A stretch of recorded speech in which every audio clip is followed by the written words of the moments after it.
ladies and gents, and welcome back for the final game of the day as we head over to Group B for Ascentia Sentinels taking on Conviction. I'm your play-by-play caster, Milky Cereal, and joining me in the casting booth is Rebel Fox. How you doing, dude? I'm doing great. Happy to be back. I was here yesterday for the start, and now I'm here today for the end. So, got the cast all weekend, or all 2 days. All 2 days. You know, we start off with you and we end with you. You know, start on the low, end on the low. Balance. I mean, what can we do? What can we do? Balance is all. Right. Anyway, let's get underway with this because game one. Now, I know you are watching. Game one was insane. Game two was very quick, and I was expecting game three to be long, but from what you tell me, it's going to be quick again because Ascentia Sentinels have a certain play style. Yeah, this is content Ascentia. They won our bracket to get in. They're a very talented team. We saw them go 5 games. Really impressive against Schism and taking that to make their way into the tournament. And then we have obviously content Mike spearheading that. They like to make aggressive plays. They like to go out and they want to hunt down this team. They want to duel early, brawl all the time, and just keep throwing punches. It doesn't matter whether they're hitting, whether they're actually doing damage. They just want to keep throwing them, and that's kind of the epitome of the Ascentia playstyle here. So, the Ascentia playstyle, are we looking to see Ashes? Are we looking to see Rek'Sai's? I'm just listing off the picks from last game, but are we looking to see a lot of those early game champions that can just really snowball into the game? There's a handful of champions that can do some pretty decent damage in the early game. Specifically, Mike looking for things like Lee Sin, as you said, like Rek'Sai. Nocturne is something that can also get really brawly once he hits that level 6 mark. So I expect them to go at least more towards jungle focus to allow him to kind of guide his team to what they want to do. Kale is the first ban, and it is from Ascentia. Conviction will ban away the Pantheon, which makes a lot of sense. We've been seeing a lot of Pantheon and Kale bans in Worlds, and the same seems to be true here at ABL Worlds as well. We've seen a few Kaisers as well today. We'll have to see whether either side wants to put any focus towards what is arguably the strongest ADC pick. That is true. At least the most well-rounded, fits in most compositions pretty generally. We see Syndra taken away as well. Syndra's not a bad little flex pick between both the mid and the bottom lane, so I'm not surprised to see that taken away. She's pretty safe in most regards. Kiana taken away. Another flexible pick, can go jungle, can go mid lane. Super strong. We saw, I think it was 2 games ago, was popping off, doing some good work. So 2 games ago, it did pop off. 1 game ago, it didn't quite have the impact that Grim Legion would have wanted. Desire the final ban of the first phase from Ascentia Sentinels and Conviction. I think their final ban be? Yeah, they're gonna look towards. So they're either saying we want to first pick Kai'Sa here, or they're gonna force out a ban towards the Kai'Sa, and they're freeing up another champion that maybe otherwise would be banned out. Said Grog is taken away. That's a Mike special, something that you can aggress up early. I would expect Kai'Sa to be relatively high priority after the Xayah takeaway. Of course, that Ashe still open as well, potentially to match the Kai'Sa. We saw a Jinx as well in the last game. Didn't work out too well, but is still a strong pick. And of course, we could be seeing some other aggressive stuff. And there comes the Olaf for Mike, another champ that I believe he is fairly well known for. Yeah, again, he's all about these early game AD champions that can kind of affect the map very, very quickly. Olaf, Rek'Sai was another one that you listed off, so they are prioritizing that very, very quickly in this one. I guess it could be flex top lane, but I highly doubt it in this case. And again, with that being taken away, I would expect Conviction to look towards Kai'Sa unless they really just are going to play the reactive draft here. Yeah, they take Jarvan, which is the response to the Olaf, and Renekton, important takeaway right here from the side of Oaf. I think he plays a ton of Renekton, like a ridiculous amount of Renekton, and Zella wants that lane priority and that pick away from him. Yeah, the Renekton locked in, very good in the top lane. We saw that getting picked up in the first game of the day by Rise Esports. They couldn't quite make it work despite getting the Renekton to something disgusting like 4-0. And, well, there's a Kai'Sa that we were hyping up. The Nautilus is open, as is the Braum. And the Braum seems to be the standard pairing with Kai'Sa at the minute. The Morgana open as well. Yeah, I could see a couple of things. As you said, Morgana, I could see Thresh or Alistar or even Galio being taken alongside it too, depending on what kind of composition Ascentia is looking to grab. And I would expect it to be support here. They still have 2 lanes that they're able to draft a little bit later on. So I would expect, unless they have priority, yeah, there's Orianna. So team fighting scaling right now, going towards the side of Ascentia. Now there's a counter pick for red side, but at minimum, they get to protect that with something. Oh no. Oh, it's going to be the Victor. Oh, no. Could I just mention as well here, Rebel, that is this going to be Victor mid, or is it going to be the flex with Victor top and Renekton mid? Because of course Renekton just cuts through shields now, and that could be a nice little counter to the Orianna. So I'm praying it's not Victor mid, because I'm getting flashbacks to season 5 when Orianna Victor would go to like 30-35 minutes without a kill, just wave clearing the whole time. But we've seen changes to Victor that make him at least a little bit more viable in both the top and mid lane roles. Into the likes of Orianna, there isn't tons of kill pressure for either side without that jungler coming along. And I think against Orianna, Victor can scale and he doesn't get punished as hard for upgrading the Hex core. So I think he's fine in the mid lane. As you said, if they want to lane swap pretty early, give Renekton another matchup that he can abuse, especially with the likes of Jarvan, there is potential for that as well. That would be at least somewhat of a solid decision here, trying some trickery to get conviction and early advantage. I'm going to make a prediction here, Rebel. We're known, I mean, you're the prophet, but it's our duo that it prophesizes. Sure. Leona bot lane. Leona bot lane, really good into Yuumi. Thresh is also very good into Yuumi. I think either one of those two would be great pickup here, and they do need a support. They also have the idea of what they want into the top lane matchup with Renekton, so we'll see that come through as well. In fact, I would take top lane matchup first and then think a little bit more on what you want to support here. Well, the Thresh is getting hovered, as you mentioned. Can work very well into that Yuumi. Many a time has a Yuumi's dash to a champion been cancelled by a well-timed flay.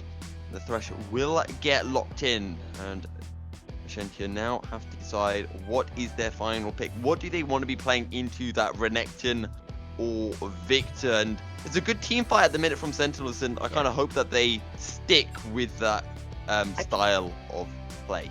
I could see Urgot being the pick here. I don't think that's completely out of the realm of reality. Okay.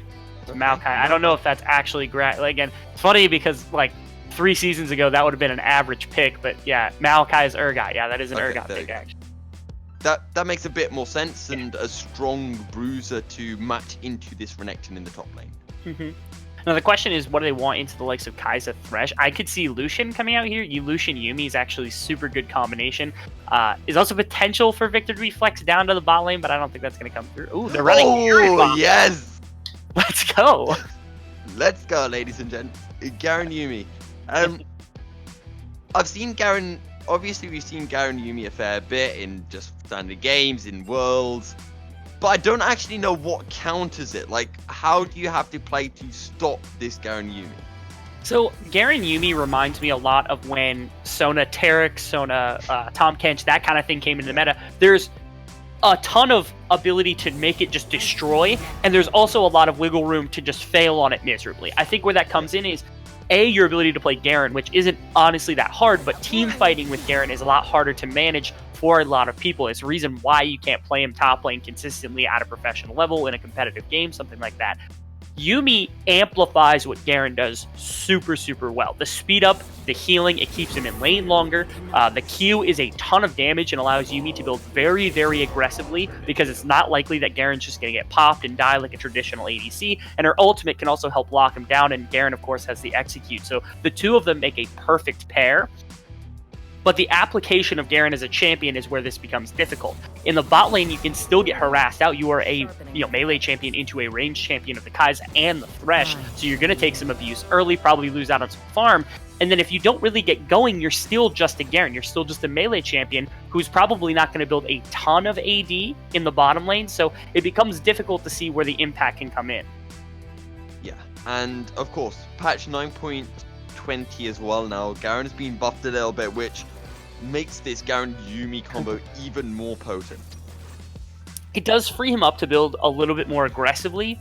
So what it did in from what I've seen at least is it separated out the tankier builds from just the kind of bruisery builds. So like if you want to build tanky, that's great, go ahead and do that. But if you're not going to build tanky, you don't get the same kind of flat stats, but you do get a little bit more aggressiveness. You have that scaling with attack speed now, the ability to use some more aggressive itemization, and that is good with the Yuumi because you can sit there, you can wait, take all the farm you want, get a little bit tanky, and then build some attack speed items, maybe start to scale up.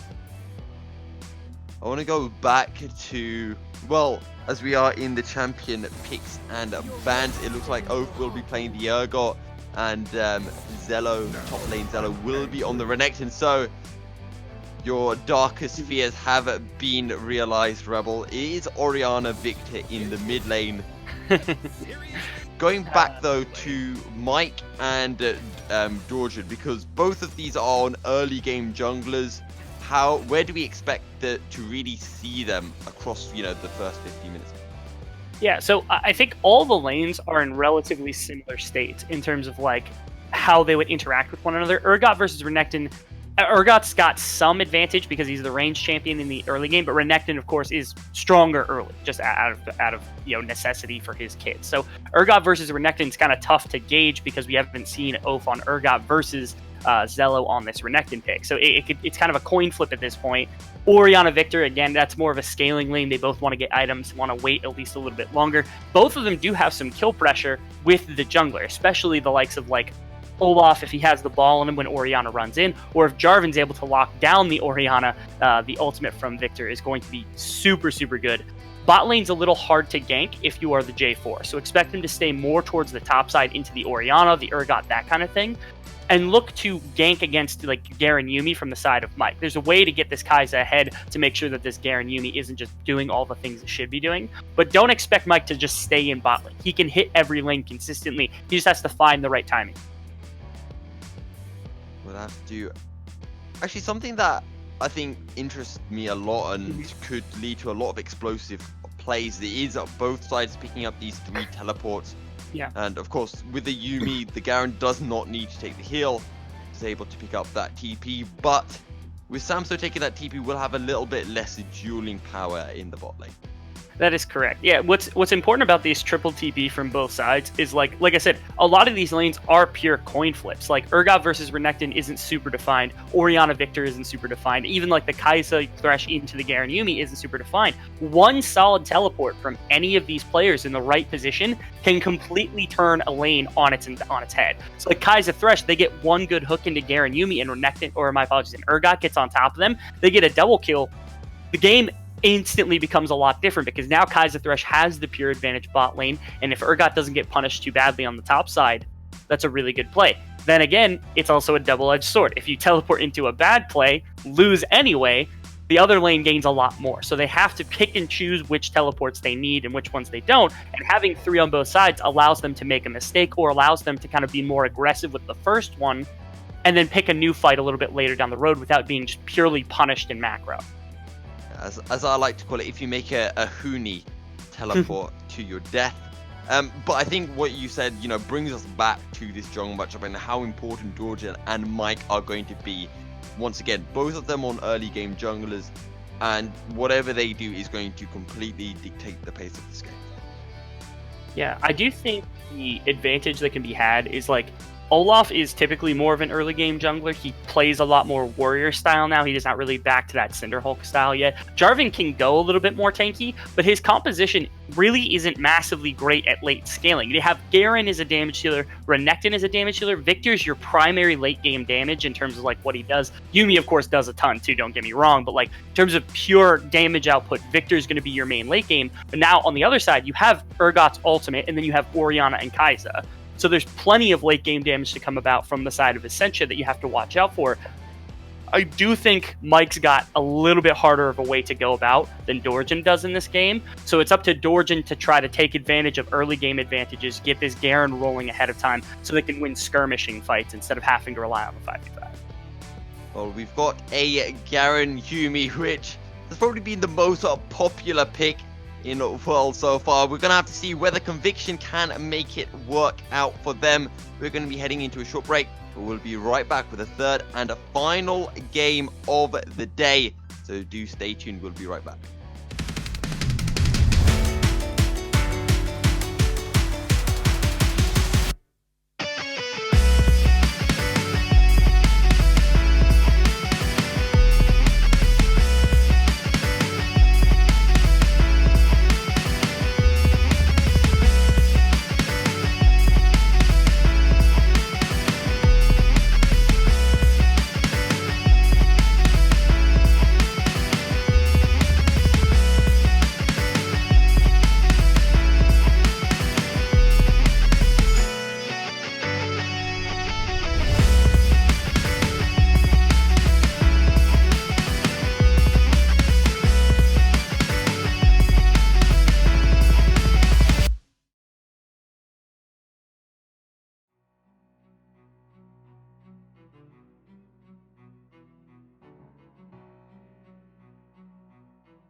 Welcome back, ladies and gentlemen, for the final game of the day between Ascentia Sentinels and Conviction. If you haven't already, do hit us up with a follow and a subscription over on Twitch. All the proceeds do go towards making this stream even better for you guys.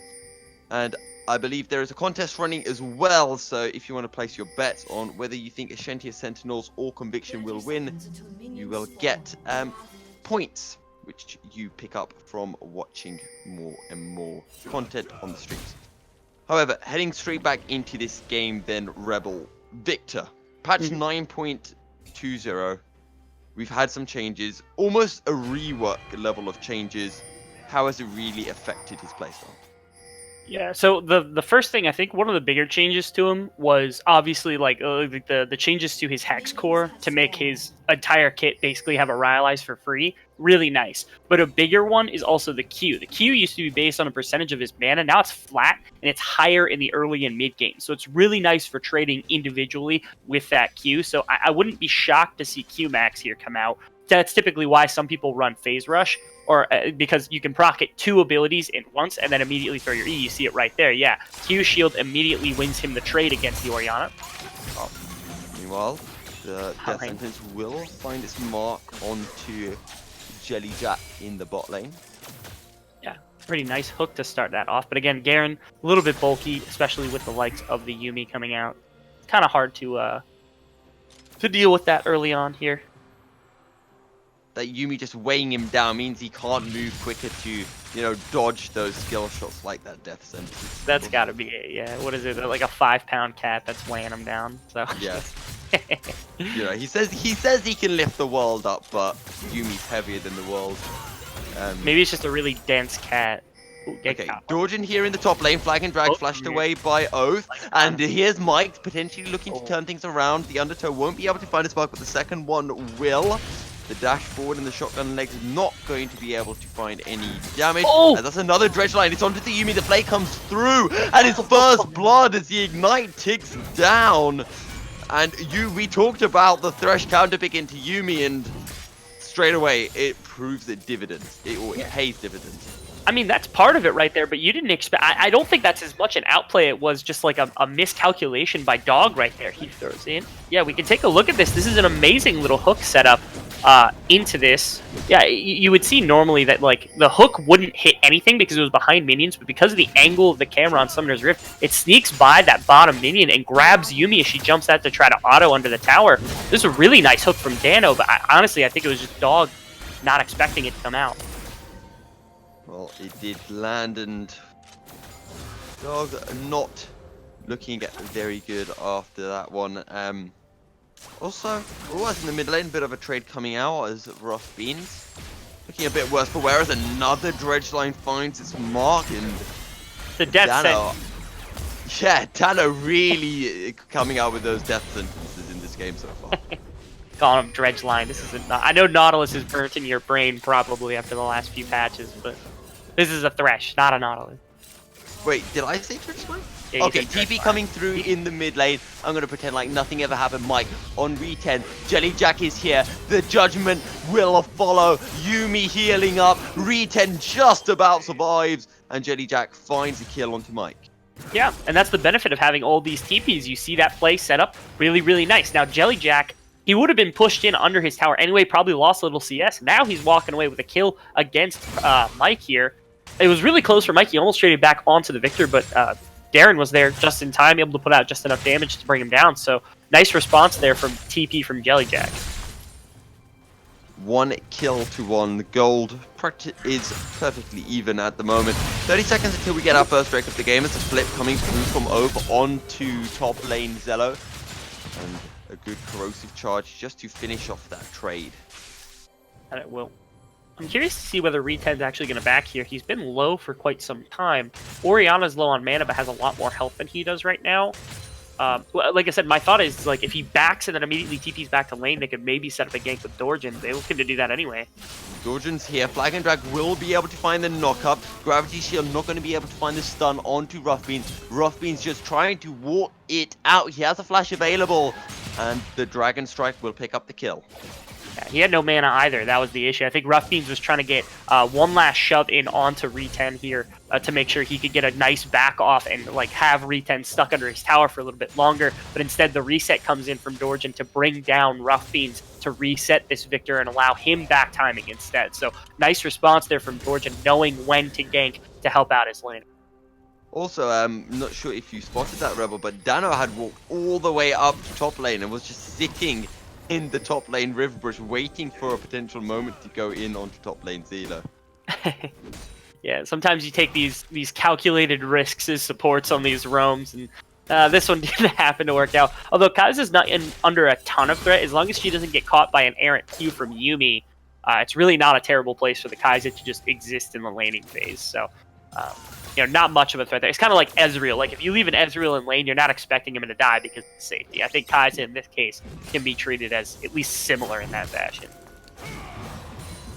Of course, though, if that priming projectile does land with the decisive strike movement speed, the Garen can close the gap very quickly. However, Dano back in the bot lane, the master of those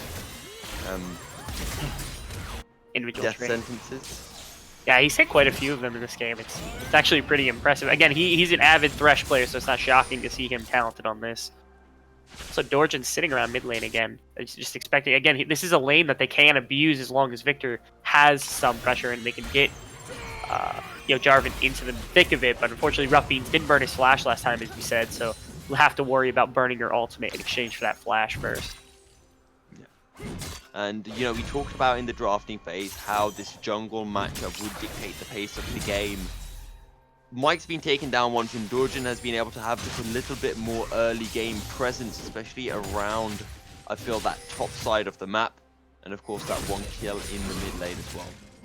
Oh, Flag and Drag's going to be able to find the mark onto Mike. Both of them level 5, the flash away from Mike. Drake is up, so Conviction could look to turn to this objective as, oh, what a death sentence coming into play will follow. However, Dano takes a lot of damage. Mike is nearby, but no kills will come through as both sides will back off for now. Yeah, very close little engagement right there. Oh, Chaos Storm coming through in the river. Re10 looking to chase down Rough Beans. Diego making his way down as Rough Beans will pick up the fruit. That's a good shockwave coming in. Fear Beyond Death will land. Can they get him below the execution point? Yes, they can. And Oath will pick up the kill. Man, that was about as close of a last grab there. Oh, Flag and Drag coming in. Dorjan still not safe. Gets flipped away from Rough Beans, and Oath will keep his mid laner alive. Such a shame. That time gets the flash out of him. But again, really nice play. Victor trying to run down this Orianna up the river. Every little detail of that, especially the honey fruit at the end, kept Ori alive just long enough to make sure that Oath could get there, throw the ultimate down, and they had just enough damage to kill the Victor. So kind of unlucky there for Re10 more than anything. Good response from Dorjan, not getting the kill. Burning the flash means he can come back when he has 6, and there is legitimate kill threat on the Rough now, though. 2 kills to 2 kills. Again, very even in gold. However, while all of that did happen, Mike was able to pick up the Infernal Drake, and, well, it seems that the Riot Gods are feeling very aggressive today. We're going to be getting a second Infernal Drake as well. Yeah, and looking at these teams, I mean, you have Urgot, Renekton, you got Olaf, Jarvan, and then you've got Orianna, Victor, and then you have Kai'Sa, Garen. There's so many, even Yuumi also in this game. Yeah. There are 9 champions who use this Infernal Drake, so contention over these should at least ramp up for the second one because everybody wants this here. And we'll have to see whether Mike can get priority to pick up a second Infernal Drake for Ascentia. They're roaming into their jungle. I think they knew Mike was actually up there. He got spotted out on a ward. Trying to projectile, can't find his mark. Re10 taking a fair bit of damage. The shockwave is not available just yet, but they take down Re10. Cataclysm comes through. It's a double kill for Mike. So much damage coming through from Ascentia Sentinels. Yeah. Oh, Olaf no. is... Oh, yes, it is. That sentence, I want to see it come out. Yeah, not going to be able to find one there. Again, it's terrifying if you're up against an Olaf this early in the game. You have to combine. Think about the Vicious Strike combined with that. And the TP comes through from Re10 in the mid lane. We'll take a quick look at a replay of that. Yeah, setting this up again. It all started off with Mike being in that jungle, able to be spotted out on a ward, and then he starts to get kind of chased down. Victor follows through, looks for something. They try to turn onto Mike with Dorjan ultimate and all that. They don't burst him out. And then again, Vicious Strikes combined with the Conqueror from the Olaf, 2 longswords as well, means he just has too much healing. They can't burst him out fast enough, and he just out-regens these 2 combined. Orianna's there for some support, but really just the power of Olaf this early that got him through it. Rift Herald is also up on the map as well, so Mike could look for Shelly before he turns towards this Infernal. Has 2.5 minutes before Infernal is up anyway, so maybe if you can find a gank onto top lane 0 beforehand, you can get an early start on. Yeah, Dorjan actually looks like he's going to beat him up here, though. Yeah, and lane Zello has at least a bit of an angle on this Urgot. He's got him trapped on the wrong side of the lane right now. Yeah, the Dominus comes through, gets a flip. The TP coming in just for a little bit of overkill. Mike a little bit late to the party now. Jellyjack is in the top lane with the Yuumi. This must only mean that they are going to look for the Rift Herald right here, right now. Yeah, everybody in from Sam, so Flag and Drag finds a knockup. In comes the final chapter. They find a CZ, but look at the damage. He finds 1 kill. It's a kill for a kill as a Chaos Storm comes through. Gravity Field will find the CZ. It's another kill for Conviction. Samso is left on the turret, but Ascentia will not greed. They will turn their attentions to the Rift Herald at 11.5 minutes in this game. Yeah, really solid fight to kick things off there. Dorjan going down to the Olaf, but and a good Ori ultimate to start things off, but there was just nothing left in the tank for this team. But you have to be afraid. You have Urgot, you got Thresh, and you got Kaisa all with full health bars with ultimates, and they're pretty low on the side of Conviction. You have to at least think they need to respect this before just committing. They find a hook. In we go. Oath is here to join the party. Fear Beyond Death finds top lane 0. That's going to be another kill as well. Dano, oh my god, he finds yet another death ascendant. Dog is not very tanky on that Yuumi. The final auto attack might do it. The flash death sentence Probably not necessary, but it will be 4 kills. And Ascentia will say thank you very much. We will take the Rift Herald now. Yeah, again, it wasn't a terrible set of plays to go up here. It starts off with a nice set of plays from Ascentia, or from Conviction, my apologies. But then, again, Urgot's got the ultimate, Kai's got the ultimate, Thresh has ultimate, all of them with full health bars, and you've got a Yuumi on your team, which means with no ultimate, if the Q misses, all Yuumi really is some flat stats in terms of health and movement speed. So it's really a 3v3 where everyone's missing some health, and then Victor gets hooked, gets pulled, he's the healthiest member, gets burnt very, very quickly by the Urgot. Oh, Flag and Drag, it cancels the Rift Herald. Mike, you can't use Rift Herald like that. Can't lose Rift Herald like that. Indeed, yeah, I got interrupted right there. Pretty unfortunate that... Yeah, so they had this whole big play where they respond to Conviction, end up winning the fight, get the Rift Herald, and then just throw it down and waste it, unfortunately. But I still think the play is positive. It's just kind of unfortunate that they lose that big of a tool in something like that. Come on, that's Rift Herald 101 though. Oh, the contestant coming in.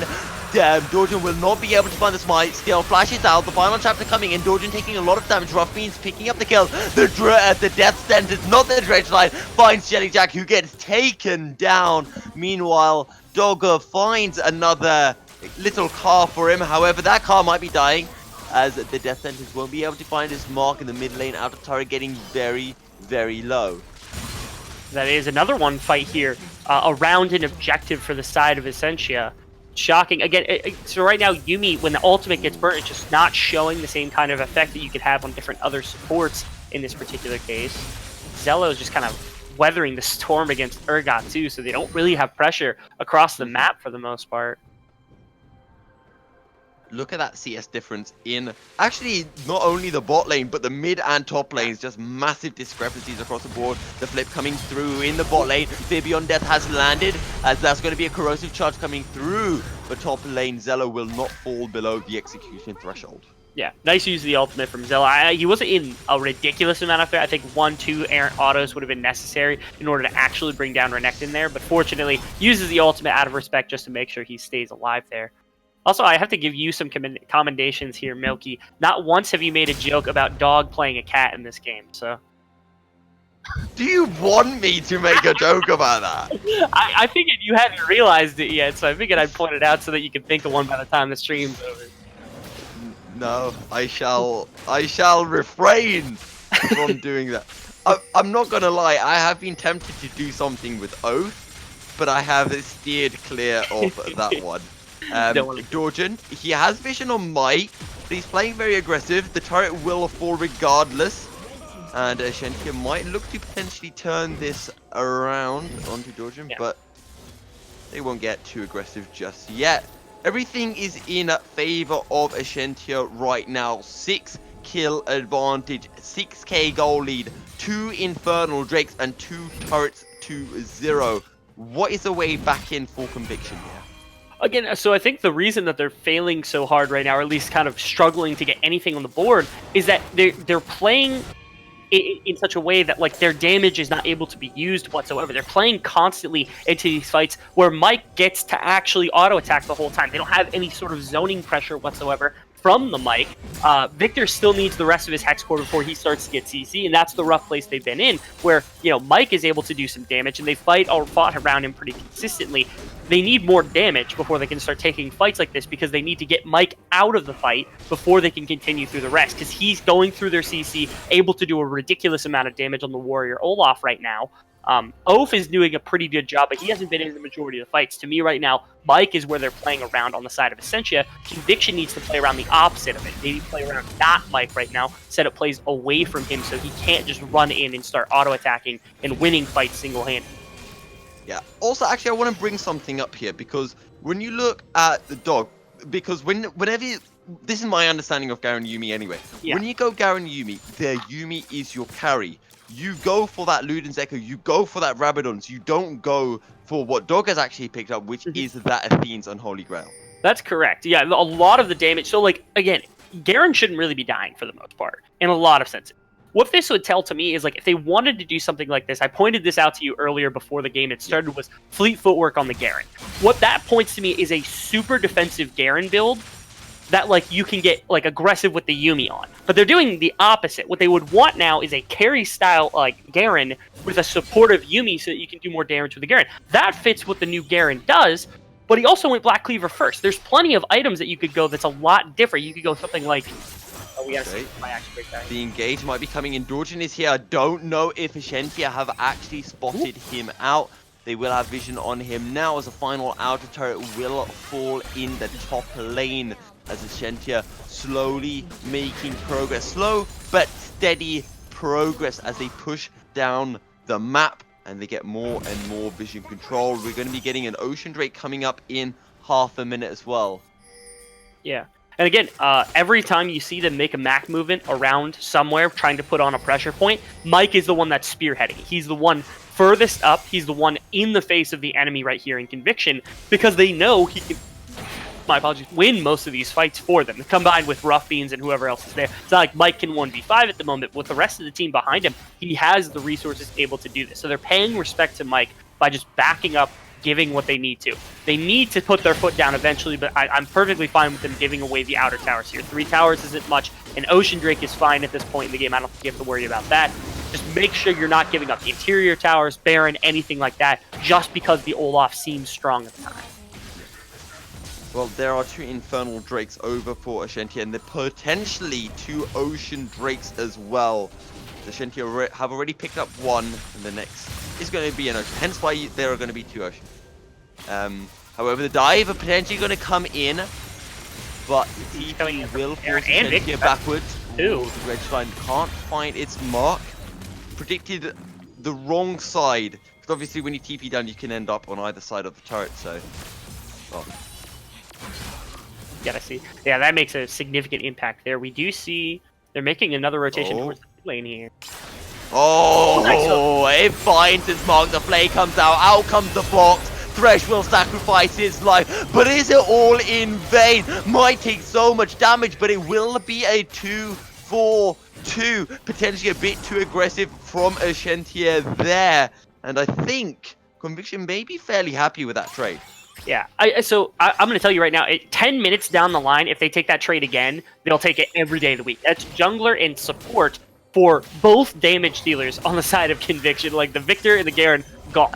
The only one left that can do pretty much anything is basically the Renekton at this point, and he isn't super fed. He isn't this, like, monstrous early game champion that we've seen come out. So, like, that's not a terrible trade later. Right now, they're ahead. They don't want to be giving up Mike, who has some advantage. Dana, who had actually... he had a bounty on.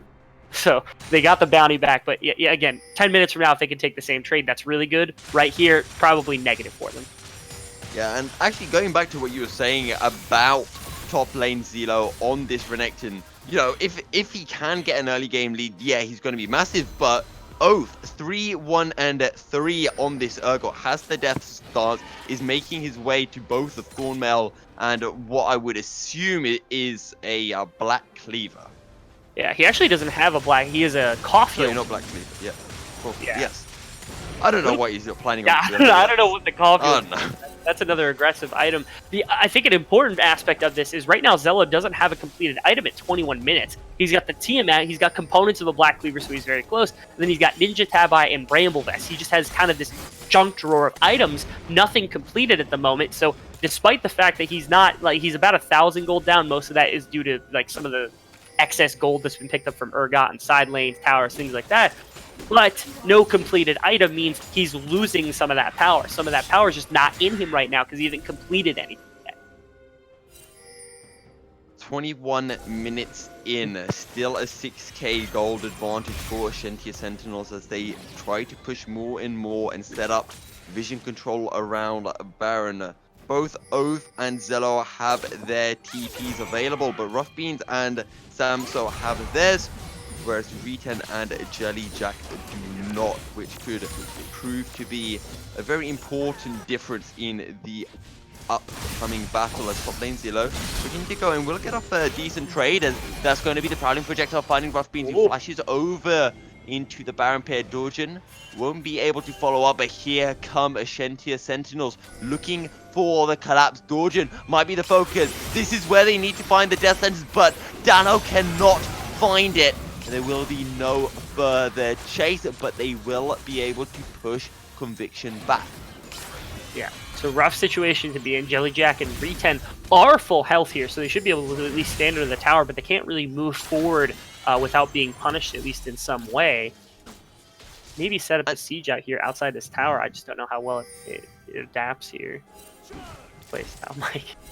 Top lane Zello maybe getting turned down a little bit by Mike, but the flag and drag finds the Oriana. Rough Beans will go golden. Mike is here. The death sentence finds his mark. Rough Beans will fall regardless. TV now getting channeled in by Oath, who's going to join the fight. Mike trying to stay alive for as long as possible. That's a good fear beyond death. Will be able to find the kill, but there aren't any fears to follow up. However, it doesn't matter because it is 3 kills for 1. Ascentia, they don't need to look for the Baron. They're just going to look to crack the base open right now. They pick up the inhibitor turret. They will take the inhibitor. Now, will they push or will they back? And it looks like they will be going for the latter. Yeah, they have complete Baron control vision, or Baron vision control right here. The 2 wards right there are the only ones on this entire top side of the map. It was a nice TP from Oath to get into the fight. I think it could have gone better for them had Oath walked forward with Mike, trying to get some damage down, but it actually didn't work out like that. He ended up fighting on the backside instead, getting only the 1 kill. Mike did a ton of work himself, though. Kept throwing the axes, kept using those vicious swings, and did a ton of damage. Ooh. The shockwave's going to find Re10. TP now getting channeled in. Killer Instinct in, and the auto attack does the rest. Crawling projectile coming through. Baron slowly getting taken down. It is low. Can they find the steal? No, they cannot. Georgia, Cataclysm coming through onto Rough Beans. Does he have the damage to take him down? Fight happening on the other side of Baron as Rough Beans takes down Dorjan, and the rest of Conviction are forced to retreat.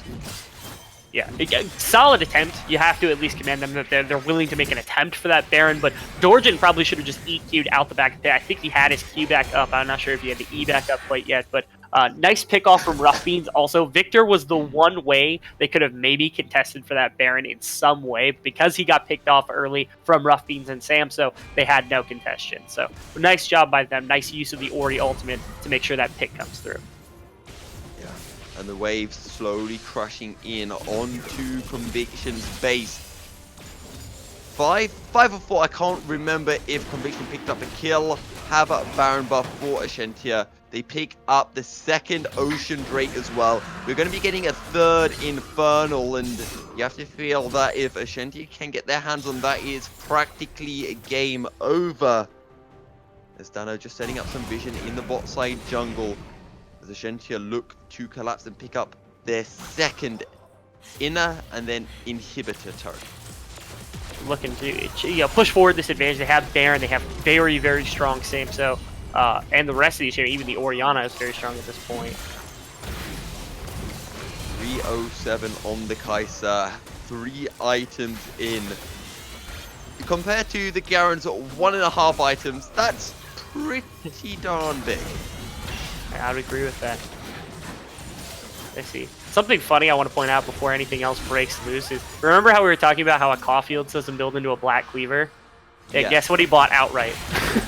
The Black Cleaver, there we go. However, Cataclysm coming in, the Ragnarok does not allow Mike to get through the walls, but Ascentia do not care. They pick up the inhibitor. They might just look for the end right now. They find the death sentence. They find the kill onto the Renekton. Dorjan is the next on the list as in goes Jellyjack. He can't take down Dano. He will though with the Demacian Justice. And now the final members of Conviction are left standing. Dorjan, Dog, can they do anything? It's a 4v2. Flag and Drag will find the knock-up. Samso gets poked down a little bit. Void Seeker comes in. One more auto attack would do it. But it does not matter because Ascentia will take the game in fairly comfortable fashion. 26 minutes in, and they will take victory over Conviction Esports. Yeah, a couple of solid plays there from Conviction, but for the most part, Ascentia just rocked. It was a great game from them. They knew the game plan coming out was to kind of rally behind Mike and Oath on these 2 champions. They were able to walk forward. They had the backup damage with the Oriana and the Kai'Sa. They did well for the majority of the game. Even Dano hitting hook after hook, finding some of these picks, getting them some openings. This team all contributed. It was a really, really nice game from them. Yeah. Ascentia couldn't have really played that much better. Every fight they practically won, maybe with the exception of one. And they took every objective that there was to take without losing any themselves. I don't even think they lost a turret in that game. I'm not sure that they did either, actually, now that I think about it. Again, the mistakes that they made were primarily not very punishable. It wasn't like they were losing 3-4 people with a tower being pushed with a minion wave under it. They were losing a fight in the jungle because Orianna, doesn't have ultimate and is a little bit immobile. They're losing, fights of 2v2s where, like, Mike and Dano go down and trade for the Victor and the Garen as well. It's just the trades they were making weren't always perfect. But it wasn't that they were making massive mistakes that were costing them towers or any objectives. They just were losing a couple of those small skirmishes here. All right. Rebel. Yeah. MVP. Who do we want to give that to? I got to be honest, Mike's scat line wasn't phenomenal, but I seriously, every single fight, every rotation they make, he was the first one there. They were playing around Mike's Olaf in this game. And again, a couple of times there were the decisions, the fights didn't go perfectly, but if it weren't for this Olaf being as far ahead as it was, I don't know that early game goes as dominantly as it did. Okay. I think Mike is a fairly good shout for MVP. I think everyone really from Ascentia had a pretty good game. Yeah, Samso and Dano were both right there too. Yeah, Oaf even, like all four of them. I think that Rough Beans had a little bit of a rough game, but yeah, Mike was the big. Yeah. Well, speaking of Mike, guess who's with us in our casting booth? Hello, boys. What's going on? Not much. We're just lavishing praise on you for a fantastic job on the Olaf. Thank you. All right. So, first of all, talk us through like the draft. Like, what was the plan from the beginning? Did you expect the Garen Yumi to be coming through? No. Our plan for the draft, we didn't expect the Olaf to go through. We know that, or at least I know personally that Dorjan is a player that will play the Olaf if it's available to him. So them leaving it up, if we don't first pick it, I knew that they were going to take it and play Olaf Yumi with their first rotation. So our idea for the draft was we were just going to take the Olaf and just take whatever they played into us. They took Jarvan to counter the Olaf, and then they took the Renekton to try and take it away from our top laner, and it just let us pick the things that we wanted in the rest of our lanes, and it made life pretty easy as far as draft. The first 5-6 minutes or so seemed fairly even, fights going either way, but then you just hit a point where you guys just took complete control over the game. Yeah, the first few minutes didn't really go how we wanted to go. I knew that Jarvan was going to go for a cheese gank top, level 2 after the red buff. So my path on Olaf, I did wolves into blue into top lane, and Jarvan got there a little bit before me, so it kind of messed up the fight the way that we wanted it to go. So it really slowed down our tempo. The real deciding fight for us was me dying and my team deciding to just boost me by wiping them at Rift Herald. I think that's what really set the game in motion for us. Yeah, and despite a couple of early hiccups on the Olaf, I noticed every time you were on a side lane, every time you walked to a tower or started off a fight, that's where Ascentia was winning. Conviction was walking away when you were there. That's part of the reason why we gave you the MVP. Did you feel that in game, having the power on the Olaf, pushing off Conviction to take these neutral objectives? Yeah, a big part of it's not just the pick, it's the way that my team played around me. I had Dano playing Thresh just walking around with me. We were communicating where we needed to be on the map, what we were trying to do. I had Rough Beans, trying to just stay alive in a side lane because they have pretty hard dive, and when the time came, he just throws ball on me, and we just win a fight off of it. Yeah. And then finally, another question I just had. That last Baron fight, Conviction did put up at least a little bit of a scrap there. Was the communication clear for you guys? Did you know Jarvan's going to be here, get ready for it, burst the Baron down? Or was it a little bit more just kind of scattered and you just expected something like that? We knew that Garen and Victor had to walk. Their TPs weren't up for another 2 minutes because they had done that double TP into the bot lane. Yeah. So we knew that there was no way that they could really force us off of the Baron. We thought that we would do more damage to it than we did. So when it came down to the 50-50, even after Victor died, it got a little sketchy. But winning the coin flip on the smite and having my team just pressure them off really sealed the deal on it. Absolutely. Yeah, it was a nice game from you guys. You guys came out of that the play-in content Ascentia, content Mike specifically, as you guys have been deemed. It was a very impressive game. You have any shout outs for us? Yeah, I want to give a big shout out to the number 5 player, all right, and number 180 carry overall on the ABL World's Top 20 tier list, FB Samso. Listen, this guy's been struggling, all right? He's down in D4, and listen, guys, it's not him, it's his teams, all right? And it's going really, really, really bad for him. So, you know, a big win like this, I think it does wonders for his mental for when he loses 10 more games tonight. That's what I like to hear. So I Picking just up want to give a big shout out to him. Yeah, picking up a teammate. That's what I like to hear. This is the kind of wholesome content we're looking for from Content Essentia. Yeah. Congratulations on the win. Thank you. Yeah, fantastic job.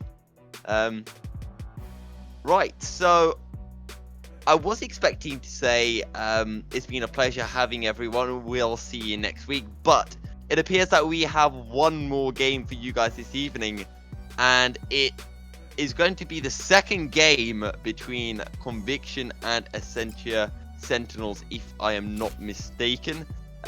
So we're going to be heading into a short break, but don't go anywhere. We're going to be right back with the second game as Conviction will be looking to level up the scoreline. See you in just a short bit.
Welcome back, ladies and gentlemen, to the fourth and this time final game of the day.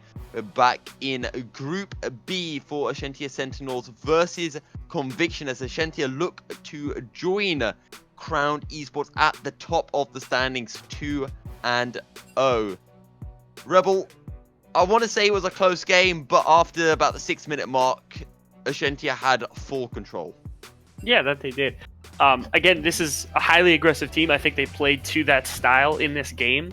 They had the Olaf pick early. They had the Thresh pick for some aggression, and then they just controlled the map from there. So they played really well behind it. You heard that from Mike himself talking about how they played around it really, really well. So. Right, and as we will be making our way into pick some bans. We got a new no, we're draft. not. First one's busted. First one broke. There we go. Should be some fun for our producer to deal with.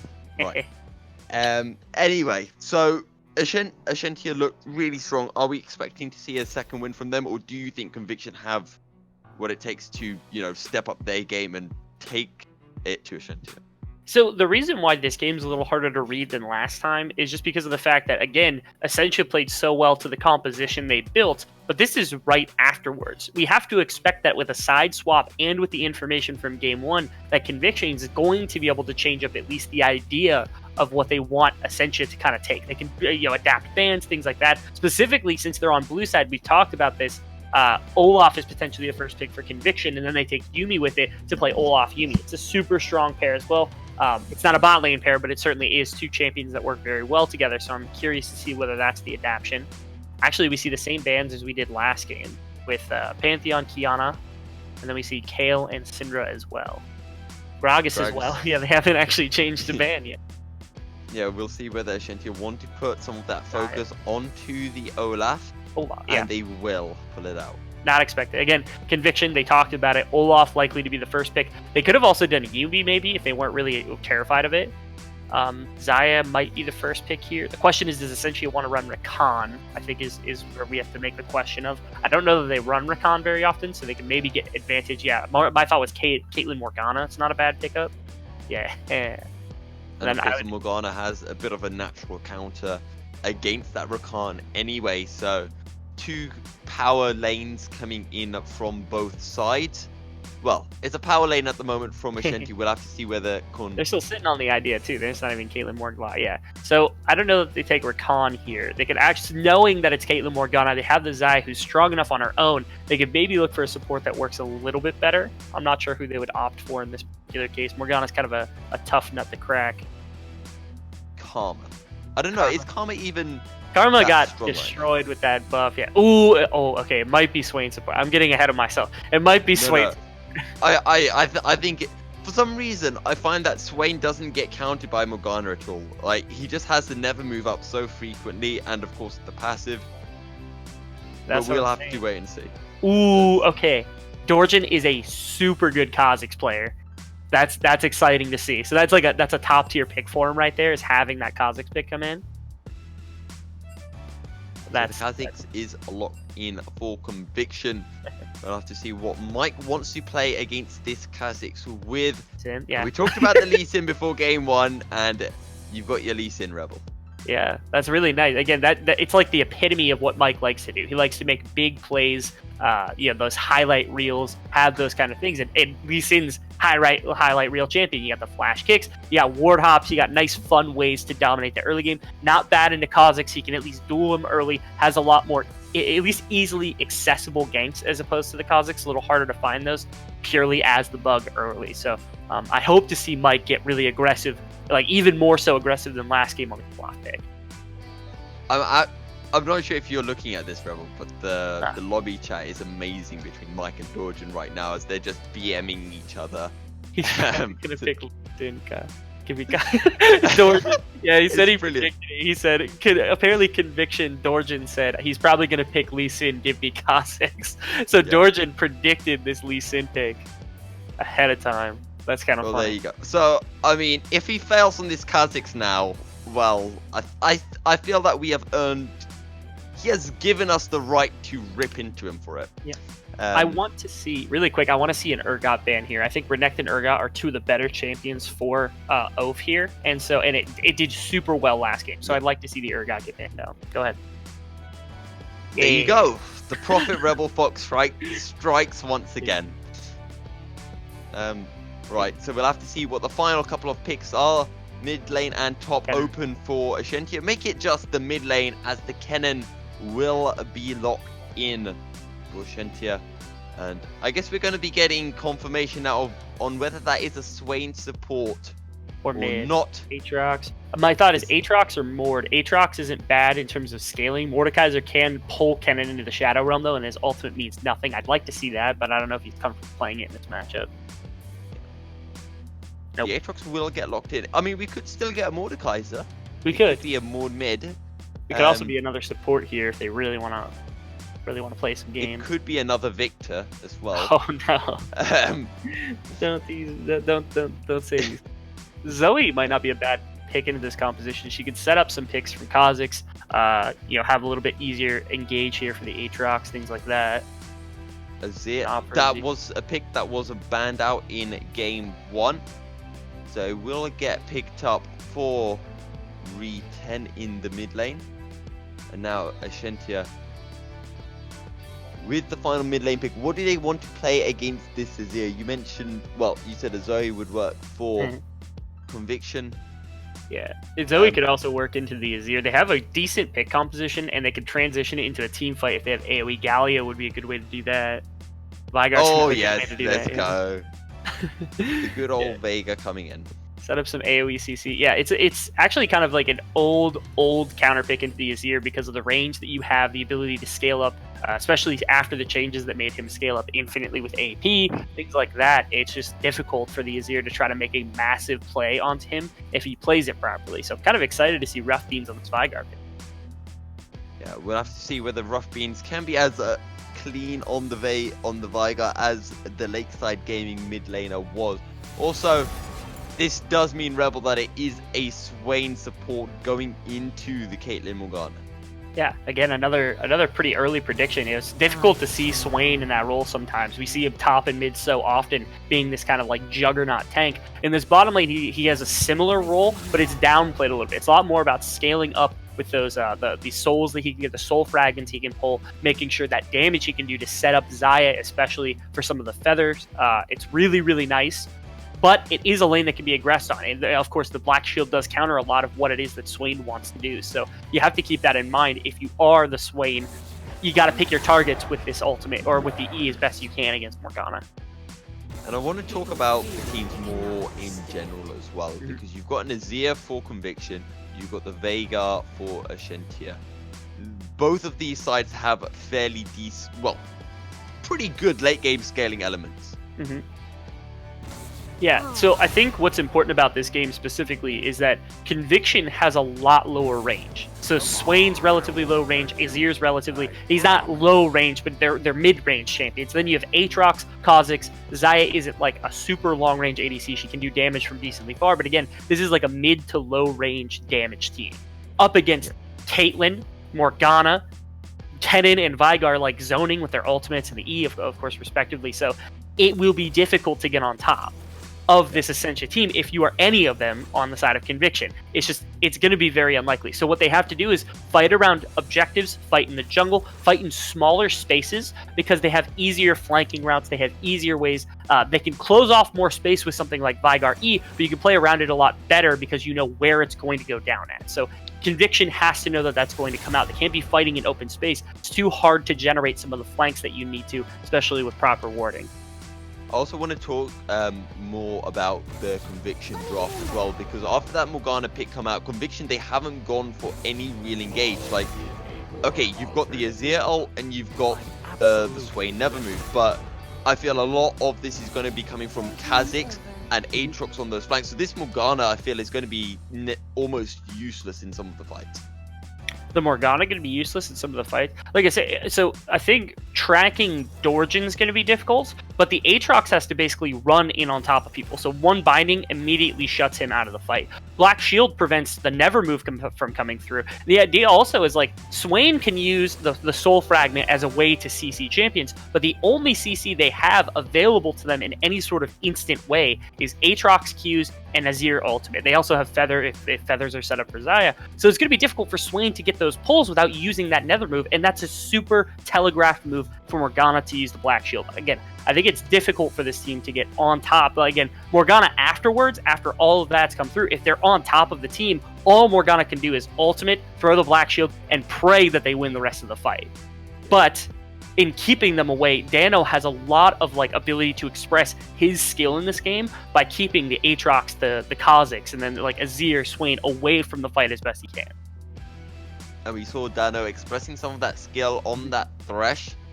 Had a pretty good game. Also, you know, you mentioned how Conviction, they need to get on top of Ascentia. With Rough Beans, he has that event horizon, which makes it very difficult for Aatrox and Azir to kind of worm their way in behind for some flank damage. Yeah. Not to mention, like, Lee Sin, even at absolute minimum, if they are able to get on top, you throw down the event horizon, throw down Kennen ultimate, and Lee Sin kicks somebody out of the fight. You try to take a pure 5-on-4 for at least the first portion of it. Then you have Vygar's ultimate to execute somebody. You've got Morgana binding to try to keep people in place and throw down some traps for Samso. So I think the idea is basically like, plan A for the side of Ascentia, keep the team away. Plan B, if they get engaged on, let Samso get out the back of the fight and peel for Samso. Those are the two ways they win. On the opposite side, Dorjan, if he gets fed and he's able to get some of these flanking routes, will eradicate Samso. There is almost nothing that can be done about that from happening whatsoever. If you can get decent flanks from Aatrox, from Dorjan, and even from like Swain in the right situation, or fight in some of these corridors, like I said, it's going to be difficult for the likes of Vygar. Vygar's relatively low range, so it's going to be difficult to contribute without running into this team, and that's what they want you to do because they want that space to be gone. They want to be on top of you. So if you're Kennen and you're running in to engage, if you're Lee Sin running into kick, doing something like that, you're playing this wrong if you're side of Ascentia. That's what Conviction needs to make them do. We are now in the spectate delay, which means we have confirmation of all the summoner spells being picked up. TPs for both top laners, but the only notable difference is in the mid lane. Rough Beans on the Vega has TP, Re10 on the Azir, opting for the cleanse. Yeah, certainly don't want to get caught out by the event horizon and then have Mike right on top of you. There's too much execute damage there, so making sure that he's a little bit less punishable. As long as he has the E and the cleanse up, he should be perfectly safe from any ganks from the Lee Sin. And then, of course, obviously, if you get hit by the Morgana binding and you're trying to chase into a fight, or a Caitlyn trap, or like Kennen stun whatsoever, you can get through it and then follow the rest of your team as best you can. It's another offensive summoner you could use if you're chasing in the right situation. And finally, before we do head into a break, jungle matchup. For some reason, I always love talking about jungle matchups, but Dorjan on the Kha'Zix, we talked about how important he's going to be, and Mike as well. Where do we expect to really be seeing them, though, in first 10 or so minutes? So I want Dorjan to be tracking Mike all over the place. I think Mike has lanes he can affect. Top lane, there's plenty of CC. Mid lane, of course, you have the event horizon, and then Caitlyn Morgana, always a great lane to fight, especially with the likes of Swain down there. So Mike, again, his cup runneth over with options to gank. But Dorjan has one of the few champions that can actually fight Lee Sin early. In an isolated situation, Kha'Zix is going to make his life a living hell. Not to mention, if Event Horizon's down, if Kennen's down, or like Ultimate down, he can gank in top as well. Yeah. We saw a lot of good rotations in game one between these two teams. For game two, we'll have to see whether Conviction can take the fight to Ascentia. We're going to be heading into a short break, but we'll be right back, so don't go anywhere.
Welcome back, ladies and gentlemen, to the final game of the day for Group B of ABL Worlds, as Ascentia Gaming look to join Crown Esports at the top of the standings 2-0. Standing in their way, though, Conviction, who after a somewhat disappointing game 1 will need to come back strong. If you guys haven't already, do hit us up with a follow and a subscription over on Twitch. All of the proceeds go towards us amazing casters so that we can feel better about ourselves. And when that happens, it means that we cast better and you guys enjoy the stream more. So do that. And I'm not sure if we've got bets running either. We do have bets running, so feel free to get in on that, as a Dark Binding is going to land in the mid lane. But not enough damage to find a kill, as a seamless transition coming in there for myself. Absolutely. Nice, smooth, well transitioned.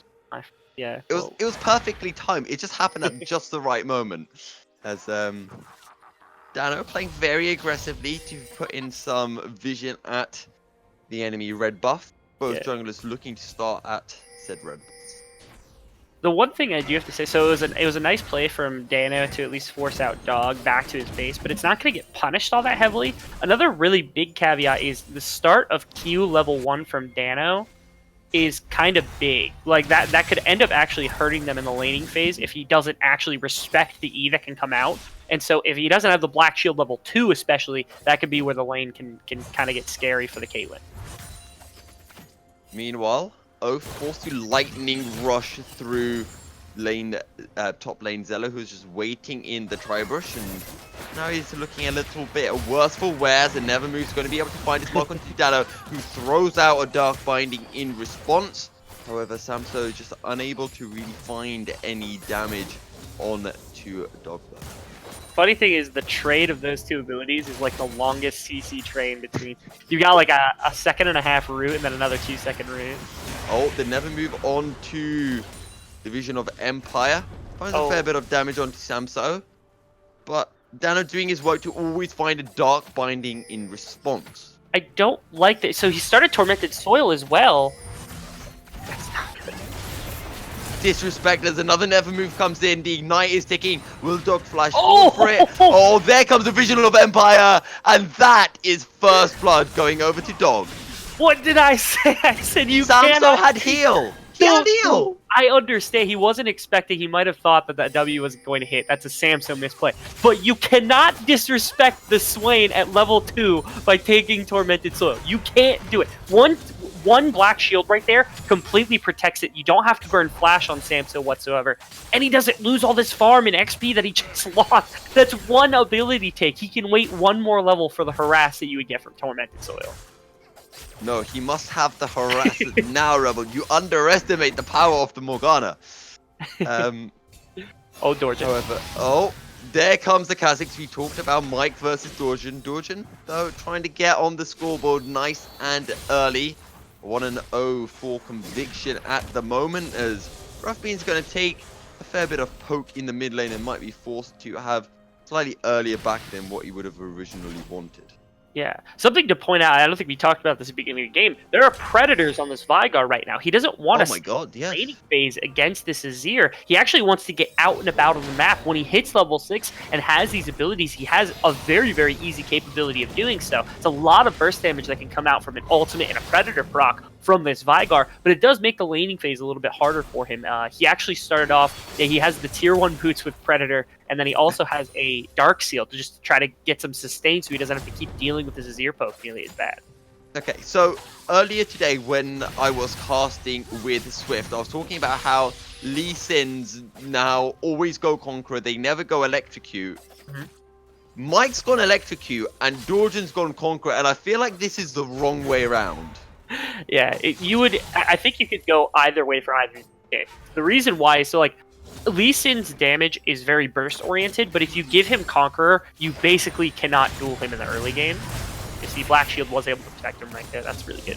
Yeah, so the idea is like, Lee Sin, with all of the burst damage he has, if you couple it with really good consistent damage from Conqueror, he's almost impossible to deal with. That's why you take it on Kha'Zix as well. Kha'Zix has a ton of burst damage, and if you're able to stack Conqueror, no one beats him. There isn't a single champion who actually can outduel him. I think that's known by Mike. I think in a pure 1v1, Kha'Zix has more burst and is more likely to stack that faster than a Lee Sin might be able to in that particular case. So then, Mike says, okay, what do? I get more burst and beat him to the punch. I think this is the mind game. Oh, I think Dark Binding landed in the bot lane onto Dog. Oh, maybe it didn't. Sorry, Rebel. You're good, no worries. Yeah, you didn't interrupt. I was at the end of the thought anyway. Yeah, we do see both junglers on the bottom side of the map right here, though, so there could be fighting.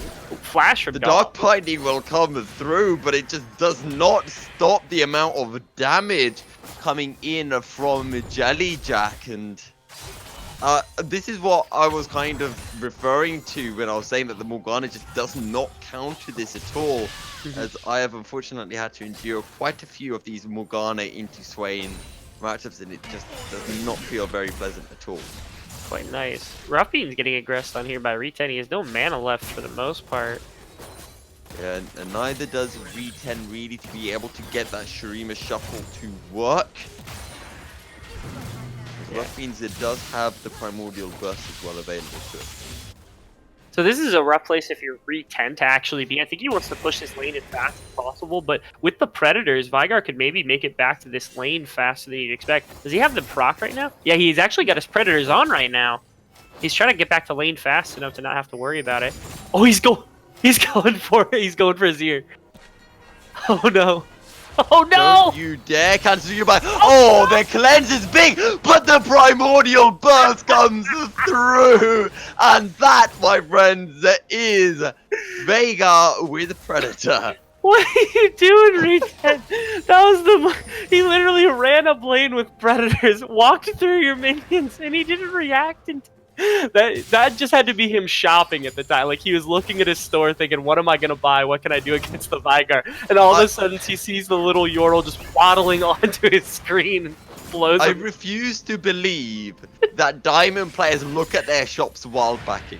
I do not wish to believe it. But then, okay, so here's the thing, is you also wouldn't expect a Diamond player to take Predators on Veigar and run through your minion wave to ult you to try to get the kill. Here's the shuffle. The Shurima Shuffle will come through a lot of damage with that Emperor's Divide, and now the Sound Soldiers will do their work. The Rough Beans will just run away. Yeah, I respect that from Re10. The reason why, he has no vision on where Mike is. If Mike's sitting in the river right now, or anywhere near his top side of the jungle, which you have to know they're on the top side, then you know that Mike could end up just bursting out Re10 without this cleanse. If he'd have to burn his flash at minimum to make sure he doesn't go down. I really respect that, knowing that the Lee Sin can kind of come back in that state. The Dark Binding almost steals the dragon, but will just about miss out, as Rough Beans will take a bit more poke. He is very low on mana right now, as the Never Move cancelled by the Black Shield. Yeah, pretty nice. Proactive Black Shield there. Again, I want to point out, like... Okay, I wasn't going to see that trade. Yeah, I want to point out again, top lane really hasn't been a point of interest for either jungler. Oh, here we go, the jungle duel coming in. Conqueror versus Electrocute. Sonic Wave misses his mark. Here comes the ace in the hole. Not quite enough damage, though, as Mike calls in his friends in the bot lane. Yeah, you see the reason for that. And again, I think the issue is that Mike would have probably wanted that fight had he known that his bot lane had pressure. But his bot lane did not have pressure. So it was Jelliac and Dog that were able to actually get there first. And so he wasn't worried. He wasn't concerned about winning that fight. He just wanted to disengage and get out of there. Also, he burnt the flash from Dorjan, which is a nice little takeaway. He didn't have to actually burn that whatsoever. I don't think he needed it. So pretty nice there from Mike. He just burns a flash for basically trade of ultimates. I guess the Electrocute is working better than the Conqueror. At least for now. It's probably won't later, but... We'll see exactly how they pan out. Yeah, when you get later, it deals like 10 damage. You're like, wow, that is a great Electrocute proc. Mike has to be careful not to get caught out by the Never Move. He's playing very aggressive, but he does have Dano right behind him. Yeah. Next trade is going to be an Infernal as well. Yeah. So a big part about why suddenly the bottom side of the map has such control. Oh, we see an ultimate in the top lane. Slicing Maelstrom gonna come through, finds a lot of damage. Zello with the World Ender. He doesn't have any support. And Vega looking to catch him on the bottom side of the river. But the flash over the wall will keep Zello alive. And there have been so many fights that have just been pretty close, being cut short by just like a lack of vision, or in that case, neither one of them were able to catch the other one. So, nice little fighting right there. Got a couple of kleptomancy stacks, so quite a bit of change in his pocket now after just that fight, even without the kill. Yeah, and he's got himself a nice 20 CS advantage over top lane Zello, who's decided to walk up to lane, so he's able to keep that TP for whenever it may come in handy. Yeah. Again, before like we started that little engagement, I wanted to talk about the dominance on the bot side here. A lot of it comes from the fact that like I don't think a reset has come through. Yeah, there's no reset that have come through from Ascentia right now. Samso is on that first item that he started. He only has the Doran's Blade and the refillable pod. There was the one upgrade here for the Morgana support item, but that's about it. These two have been stuck here. And there's nothing else they can do. Dorjan's been around this bottom side. They have such a vision control in the river. There's nothing that Samso and Dano can do. They have to push out this wave. Okay, here comes a resonating strike with the Dragon's Rage kick. And Mike almost gets taken down. Playing that very, very aggressively. And pulled it off a little bit too early before Oath could really get into position. And that's the content, Mike, that we are used to seeing. That's the definition of what he likes to do. Yeah, like I think he's fine on the Krugs. He has the W shield. He has the sustain. He should be perfectly fine. I think he had smite up. So I don't think he was ever in threat. Yeah, look at the W healing. He's perfect. Yeah, it's all well and good. I don't know. I just get always scared of Krugs, mainly because I'm a terrible jungler and I always end up dying. They have a re-10. Now the event horizon is down. He could look for an engage onto Rough Beans. The Rift Herald is up, and we've had the switcheroo coming in from Conviction. And Dorjan will pick up the Eye of the Herald. And he could potentially use that top here, as it would be a 3v0, as Oath is backing and he does not have a TP available to him. Yeah. Fortunately, also, I want to point out again that the bot side was in such a bad place for such a long time for Ascentia, and finally they get a pretty even back off. They have to trade Rift Herald for it, but Caitlyn was able to finally use the gold they had. Oh, nice, Dano. Good side step, but the Soul Shackles will come through. Out comes the Demonic Ascension. Isn't enough? Featherstorm comes out and will go golden to deny the Blade Caller, but it doesn't matter because 3 members of Conviction are much stronger than 2. And it's the second kill of the game for Conviction. Yeah, where's the communication there from the side of Ascension? It seemed like Dano just went way too far for that play. Ulting onto the 2 members and no real backup. Like, Ofo is there, but that's about it. The rest of his team nowhere near that area able to do anything. Oh. Here he goes to Rima Shuffle, and that's a really good stop to deny a lot of damage from Dorja, but Rough Beans cannot outplay it on a Vega. There's just no way to escape once all of his spells are down. It's a good kill for Dorjan. Here we go. Sonic Wave has landed. The Never Move will come in, and so much damage will follow up as Dorjan picks up another kill. And well, he knew that Mike wanted to play the Lee Sin, and a fairly good pre-counter pick from Dorjan so far. They're losing a lot of pressure on the map just from having some of these kind of weaker lanes come through. You saw Morgana over-aggress on the top side of the map, and then you coupled that into a Shurima Shuffle that set up a Rough Beans kill for Dorjan, and all of that has compounded into Mike going down, trying to make a play around the Dragon, losing the Dragon, now Rift Herald being dropped bot lane. This has been a nice little momentum shift here for the side of Conviction. Here we go, Conviction 4 kills to 1. Gold is even, but that might all change now. First turret of the game will get picked up. And Conviction, they won't go for a second Shelly charge. They'll just let Shelly die. How very evil of them. We've got an Ocean Drake coming up soon, and that is going to be the 3rd Elemental Drake for Conviction if they can secure that. That it will. It's not a terrible place to be. Obviously, it's not last game where you had the double Infernal to start off the game, but you do have early Ocean. That's pretty nice. And before, 16 minutes, I'm not sure exactly when it spawns. Definitely before 20 minutes, you're going to have double Ocean. Not a terrible place to be. if you're on the side of Ascentia right now, I think you need to get Kennen involved. He has, what is it, 5,300 gold? Yeah, he's tied with Dorjin for the most of the game, despite not having any kills, just off the Kleptomancy and the lane dominance he's had over the Aatrox. Got to get him involved in some of these fights. He has the Proto Belt done. He has a stopwatch. Get him in somewhere. Try to start a fight, get a flank angle, just do something if you're on the side of Ascentia, because right now, you're just kind of getting picked apart. Yeah, and Oath having a really good game so far. Almost 20 CS up on top lane Zello, as well as we have truly seen now the lane swap coming in. Both bot laners are now top side, and we'll have to see whether Oath can have the same strength in these 1v1 duels with top lane Zello, who's looking aggressive, not going to be able to land the Infernal Chains this time back. Yeah, Zello, once again, he's opting for this kind of spread build where he has a Caulfield and then he's got 2 components of a Black Cleaver. So if they're able to catch him in this kind of trough right now, it's going to be difficult for him to get out. This is where I think Oath could maybe make a solo kill if he wants to. You do have to be careful about that, but certainly I think Oath has the space to work with. I was just laughing for a second, just Dog was just sitting on that ward for so long, and then eventually decided to leave. He did have vision of that ward being a place. So 4 kills to 1. The gold is fairly even though. However, there's a bit of a goal lead for Oath regardless, despite his team being behind.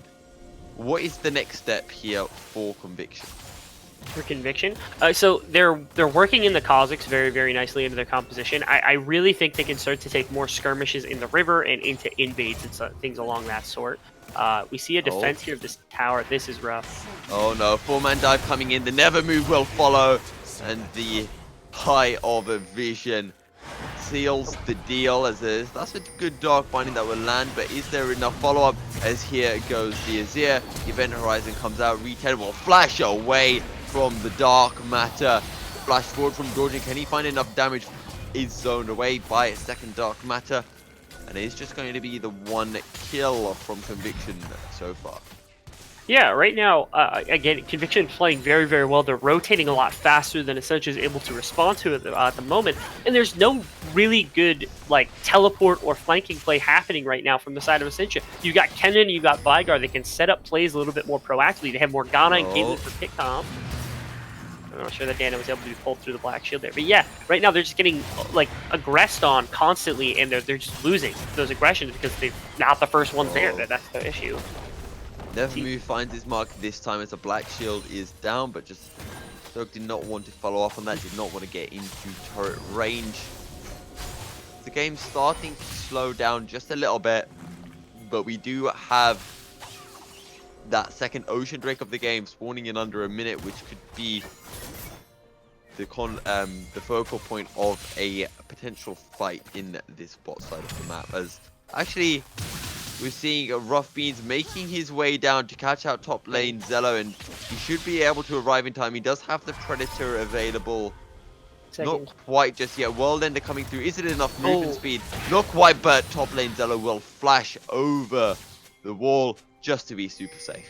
Nice rotation from Rough Beans, although he does sack mid tower here. Mike's not going to be able to rotate fast enough to save it, so another lost tower. That's 2 now. 3 is going to go down on the top side as well, so big swing of gold here to the side of Conviction, just off the back of kind of one forced play from Rough Beans. It's the first proactive thing he's really done with those Predators outside of that rundown of his here in the mid lane, but it was nice to see something finally go the way of Ascentia. Conviction doing a really good job taking advantage of that poor kind of rotation.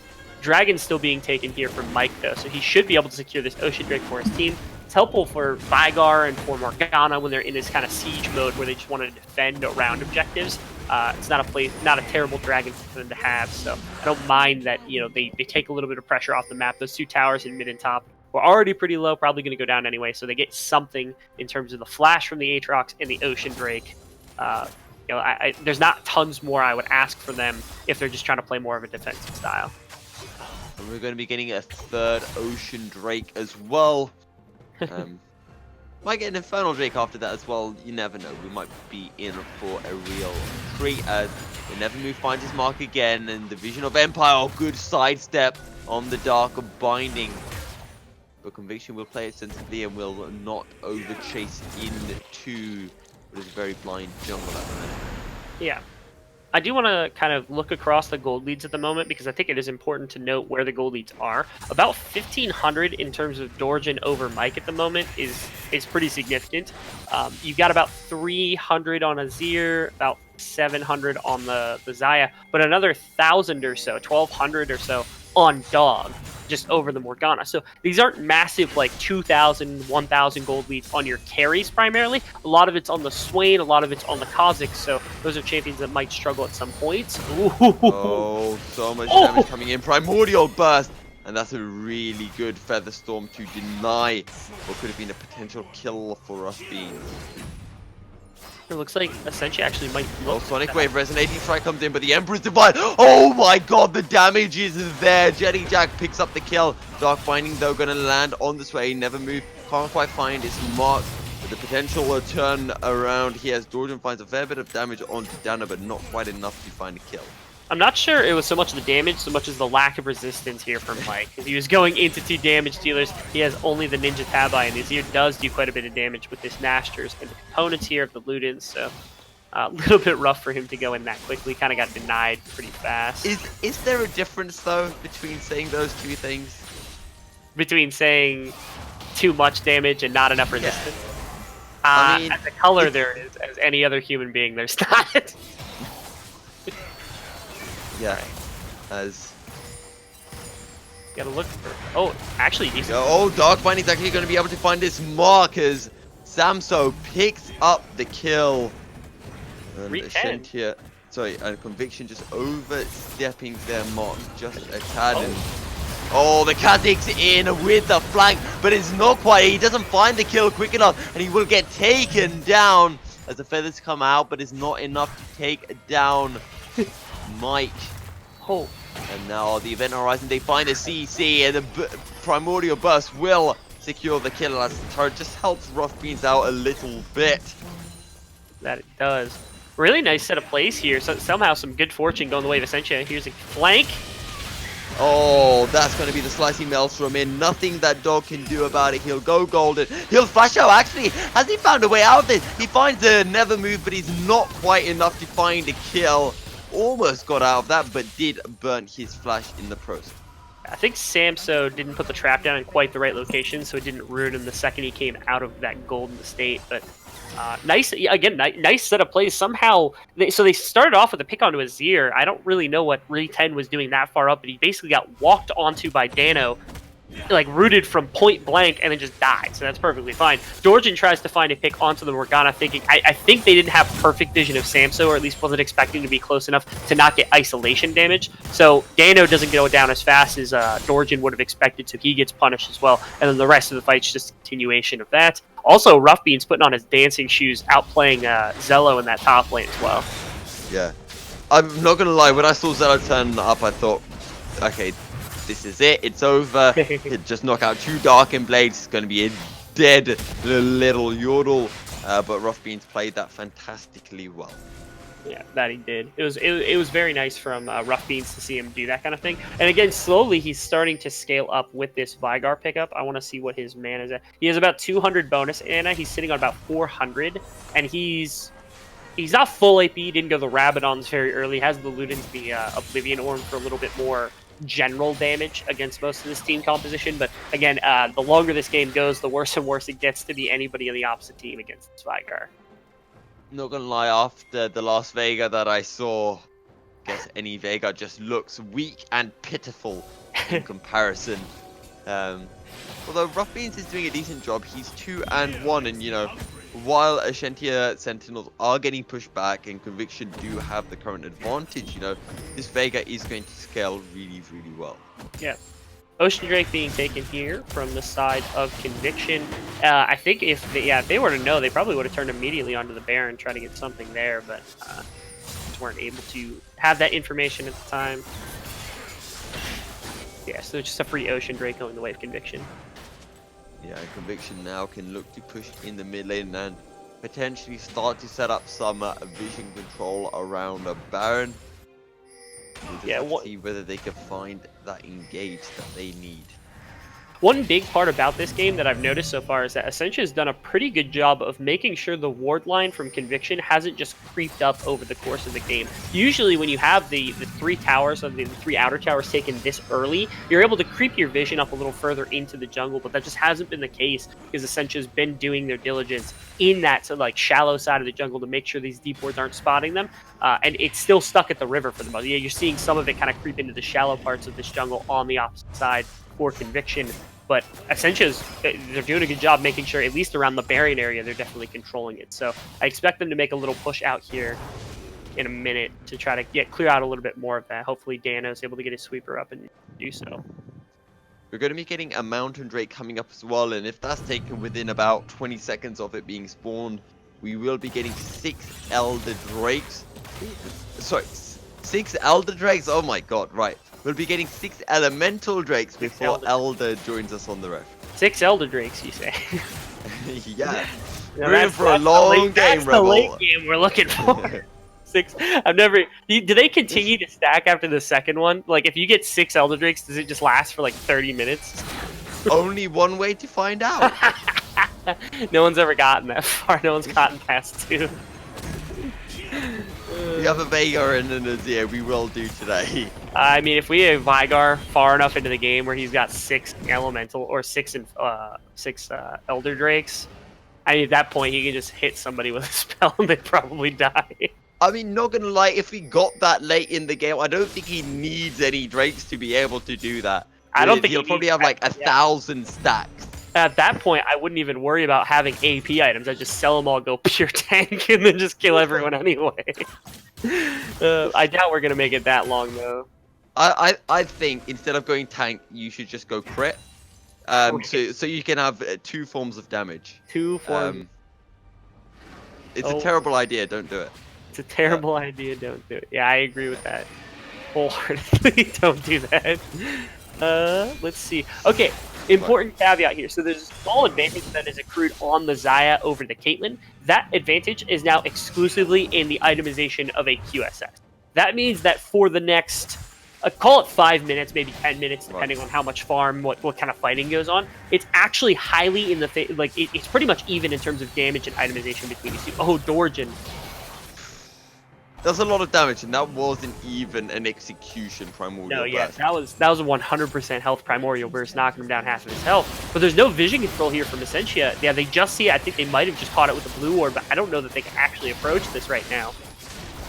Kennen is a bot side top lane. Zello does have the TP available, but Conviction will back off for now. Also, going back to Rough Beans' damage, he doesn't care about picking up that Morello. He's gone for the 2 needlessly large rods and will be picking up that Rabadon Death Cap very, very shortly. I bet he will.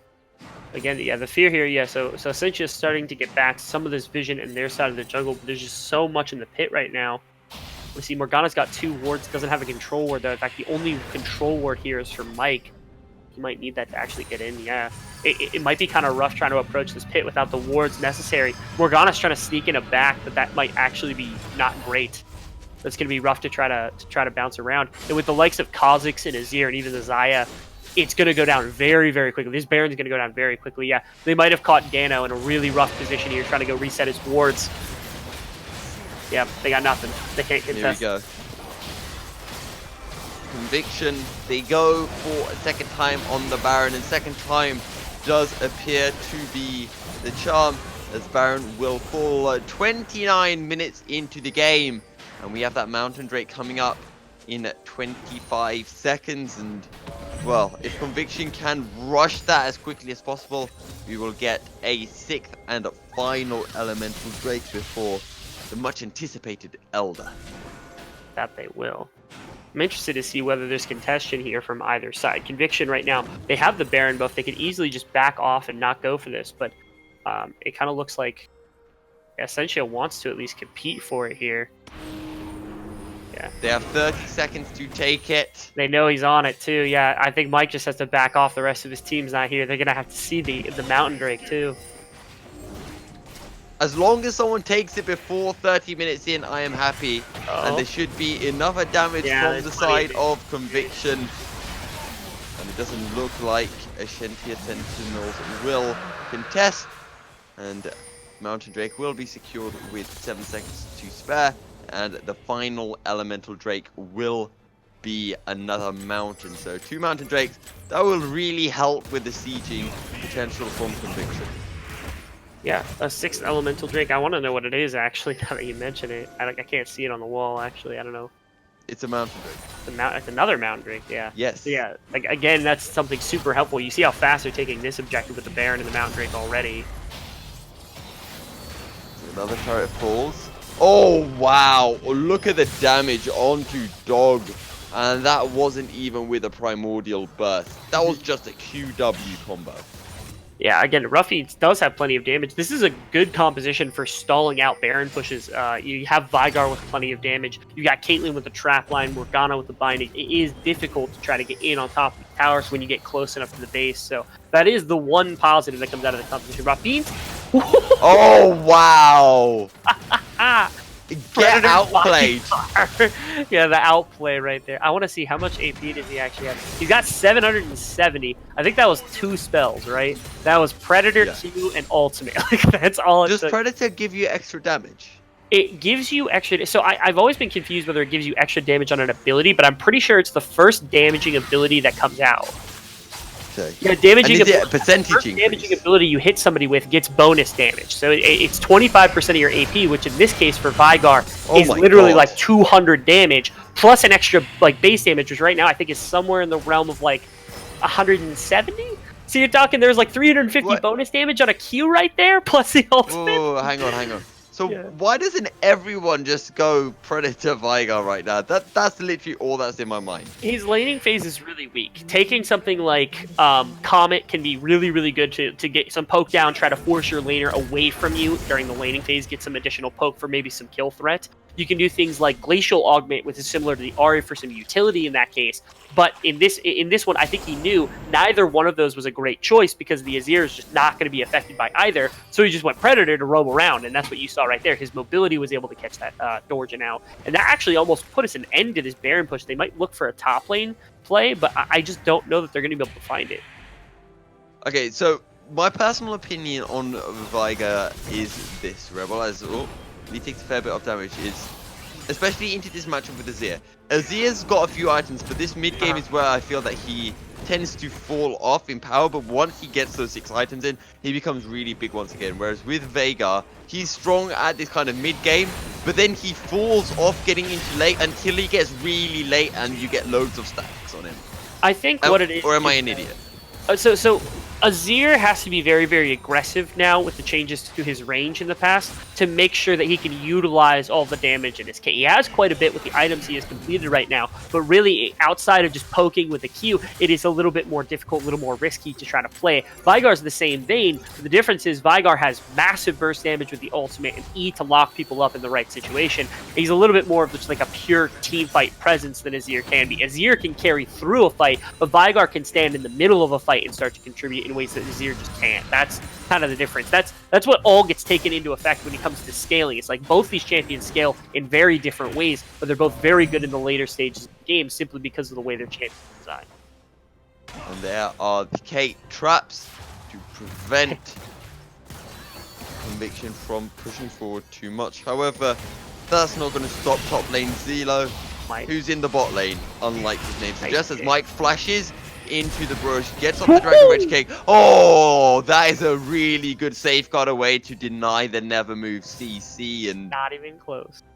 Not even close. Mike just about out with the skin of his teeth as not the so most coordinated blast cone ever. I do want to talk about something really, really quickly. So I know how much the appreciation of this Elemental Drake is really good, but imagine if they had waited another 10 seconds to take the final Elemental Drake. They shut out any question for it. And also, Elder Drake comes up faster. They're stronger right now. They want the fights to be in more of a closed-off area where there's no real way to take advantage of not being flanked in any way. I think they should have probably done that. It might be a mistake that comes back to haunt them, unfortunately, but we'll have to wait and see for that. That's some next level sneaky stuff right there, Rebel. Yeah, it's like when you let a tower die because you don't think anyone's nearby, so you don't give them the local gold. That kind of thing. That's the kind of 6,000 IQ outplay you gotta.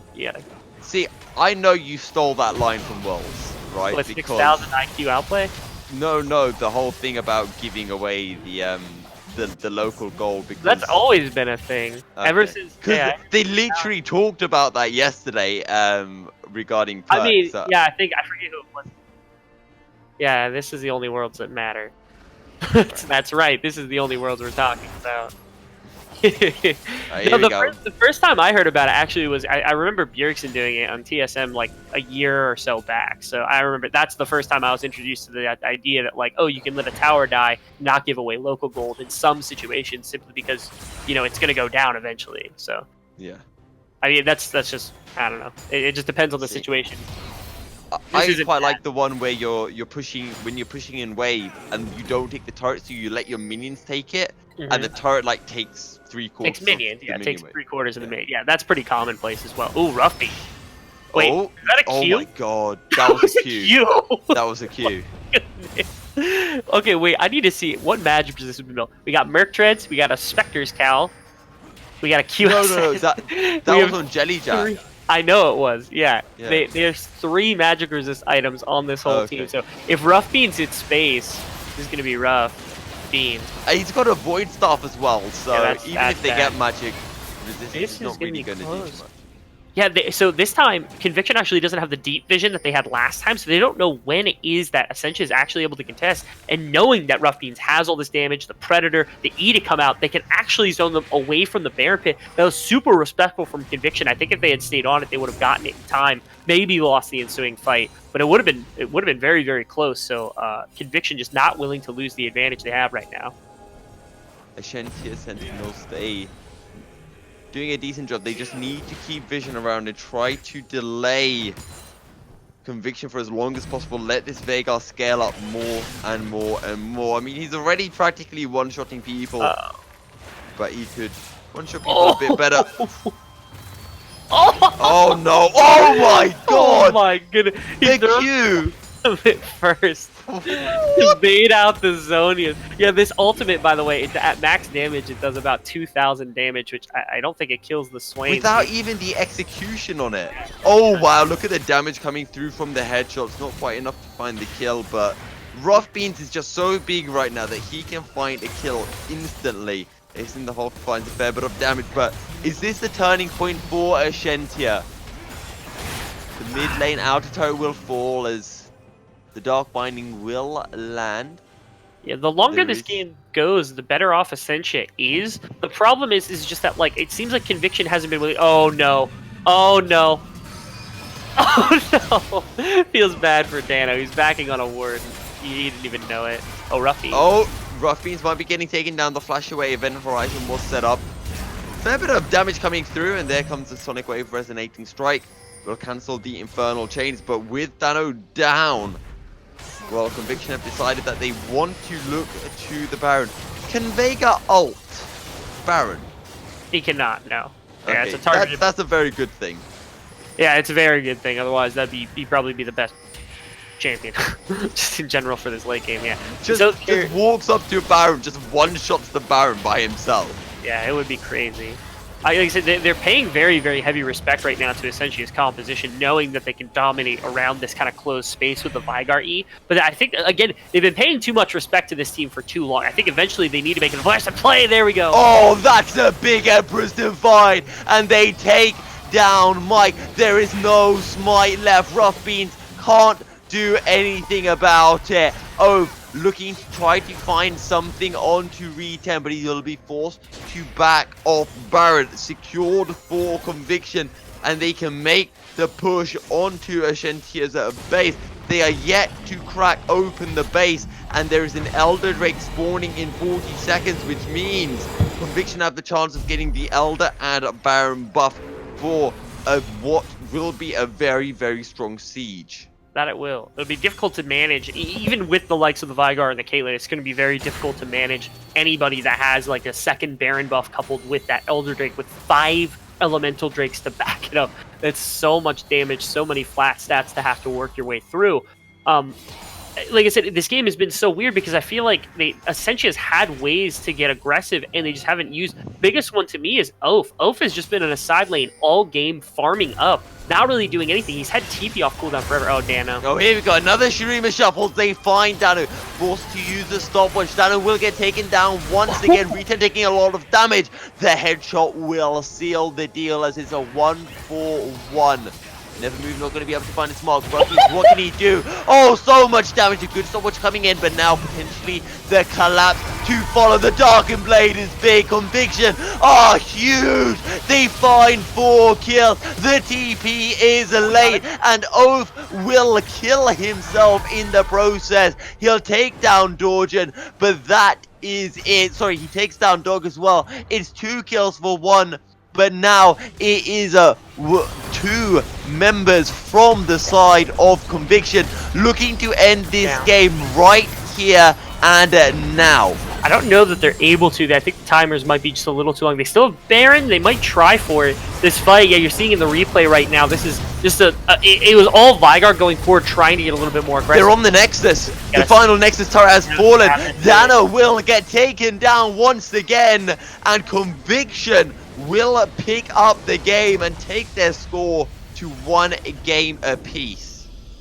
Yeah, got to give a lot of respect to both teams. Again, to me, it felt like neither team was willing to make that mistake that would either like cost them the game or win them the game the entire time. And it wasn't until Rough Beans finally gets like his chance to step up and tries to get an ultimate to one-shot Dog. It just barely doesn't work. If he one-shots Dog, he probably walks out of there, but he had to walk back 2-3 steps to get a W down to make sure he died. And because of that, Dorjan finds a way in, Zello finds a way in, and the rest of the fight is just lost. They're not able to peel off for Samso. And so Jellyjack takes over the fight, Zello takes over the fight. Nice job. I'm kind of surprised though at Rough Beans' focus, because he constantly went for Dog over, Jellyjack or Dorjan. I mean, in that fight, Re10 was already dead, I believe. But even Re10 could have been another focal point. Yeah, like I said, I think it was more so that just like Rough Beans knew he could one-shot Dog, or at least thought he could one-shot Dog with that ultimate. You saw it. I mean, seriously, it was maybe 100, 200 health off of one-shotting him legitimately. So they wanted just the advantage to come out. Then once the E's out, W's, Q's rain down, and then you buy a lot of space so that, the CC doesn't come out onto Samso, doesn't come out onto Ope when he tries to enter the fight. It was a great attempt, but like you said, there are better targets for the damage output at least. Yeah, I mean, I'm just kind of thinking about it, like how could Ascentia Sentinels have done a bit better? And I'm looking to Rough Beans again because that Oblivion Orb as well, he picked that up, but there was no use to it. If he's gonna go Void stuff, I mean, in hindsight, maybe the Morellonomicon was a better shout, considering that there wasn't too much magic. Actually, there was a fair bit, so maybe he just shouldn't have picked up that Oblivion Orb and should have gone just for another needlessly large rod. My question came out in terms of like the execution of what they wanted to do. They have the Predator on Vygar. They have a teleport Kleptomancy Kennen in the top lane, and they have a Lee Sin to be aggressive. Then they have like the perfect siege bot lane where like they could either sit in their lane and farm up well, or they can just get aggressive, try to win some of these duels. And all of their proactive early game plays with Mike and with Dano, they just kind of fell flat, and then they just stopped making them. They were just done right then and there. There were no TPs from Oath that ever ended up really doing anything. There are a couple of times where he walked up from mid lane when he has the TP ready for a split push. Rough Beans tried to find some stuff with these Predator boots. That was about the extent of their aggressive plays through the entire mid game. And Conviction, I think they were wrong in not punishing it for the majority because there were no aggressive plays coming out, but they ended up winning just because of the fact that they had the advantage and sat on it until it was time to fight in the right situation. So props to Conviction for that, but I think it was also just too much passive play from the side of Ascentia, despite the fact that they're down. I know you're down in gold, but you can't just lose the game off the back of the fact that you can't make something aggressive happen. Right, well, we've got time for a quick interview. Who are we going to give our MVP, our very prestigious MVP award to, Rebel? That's actually a really tough question in this game specifically. Jellyjack put out a ton of damage. He was the highest gold, probably the highest damage. I haven't actually checked yet. No deaths either. That was really good. Dorjan was really, really good as well.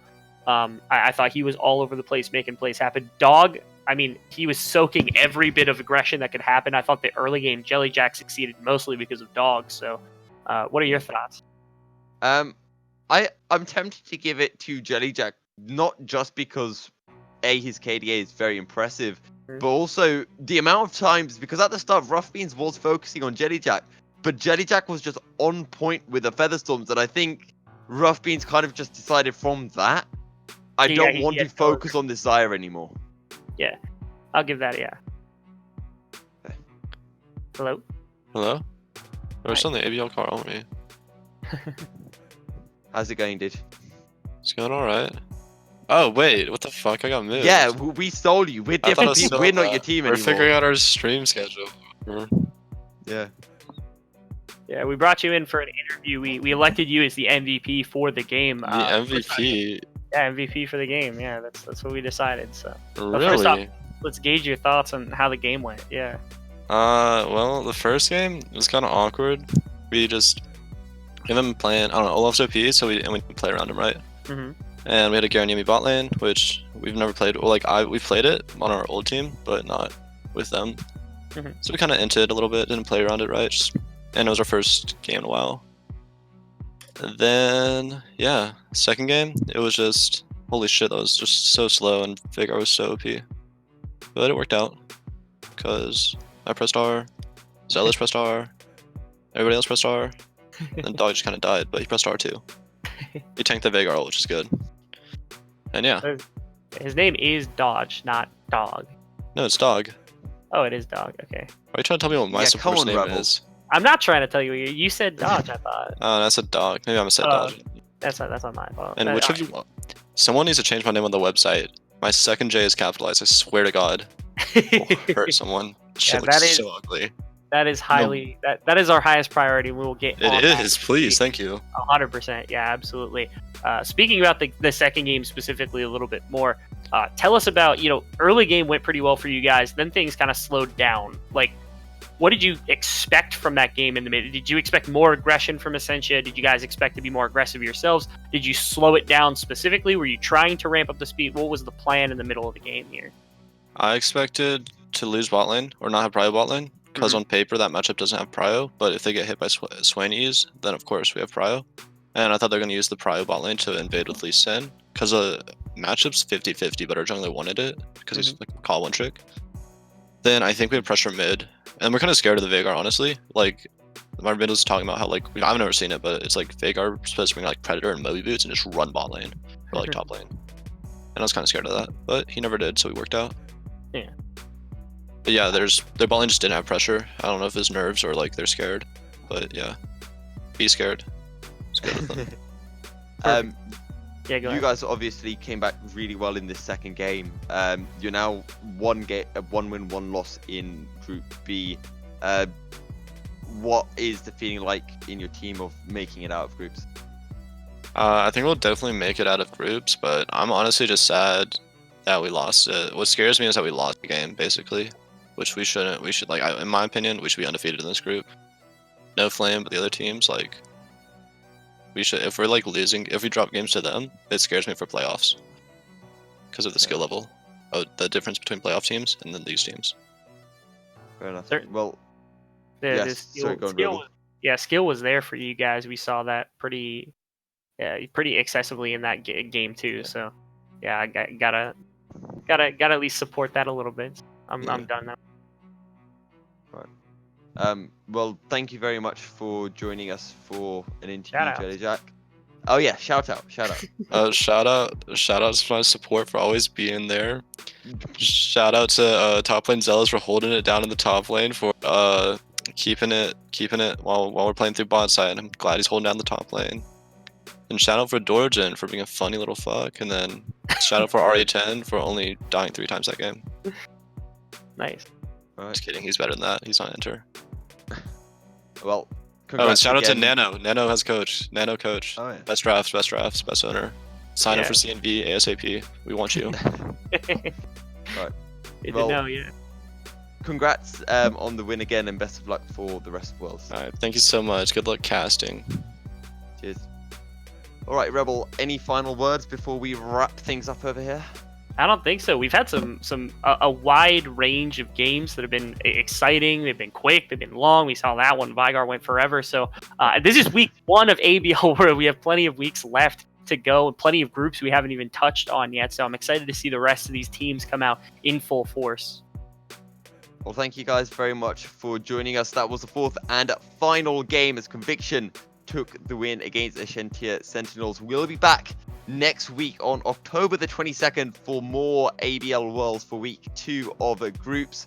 Stay tilt proof on the Rift, guys, and we'll see you next week.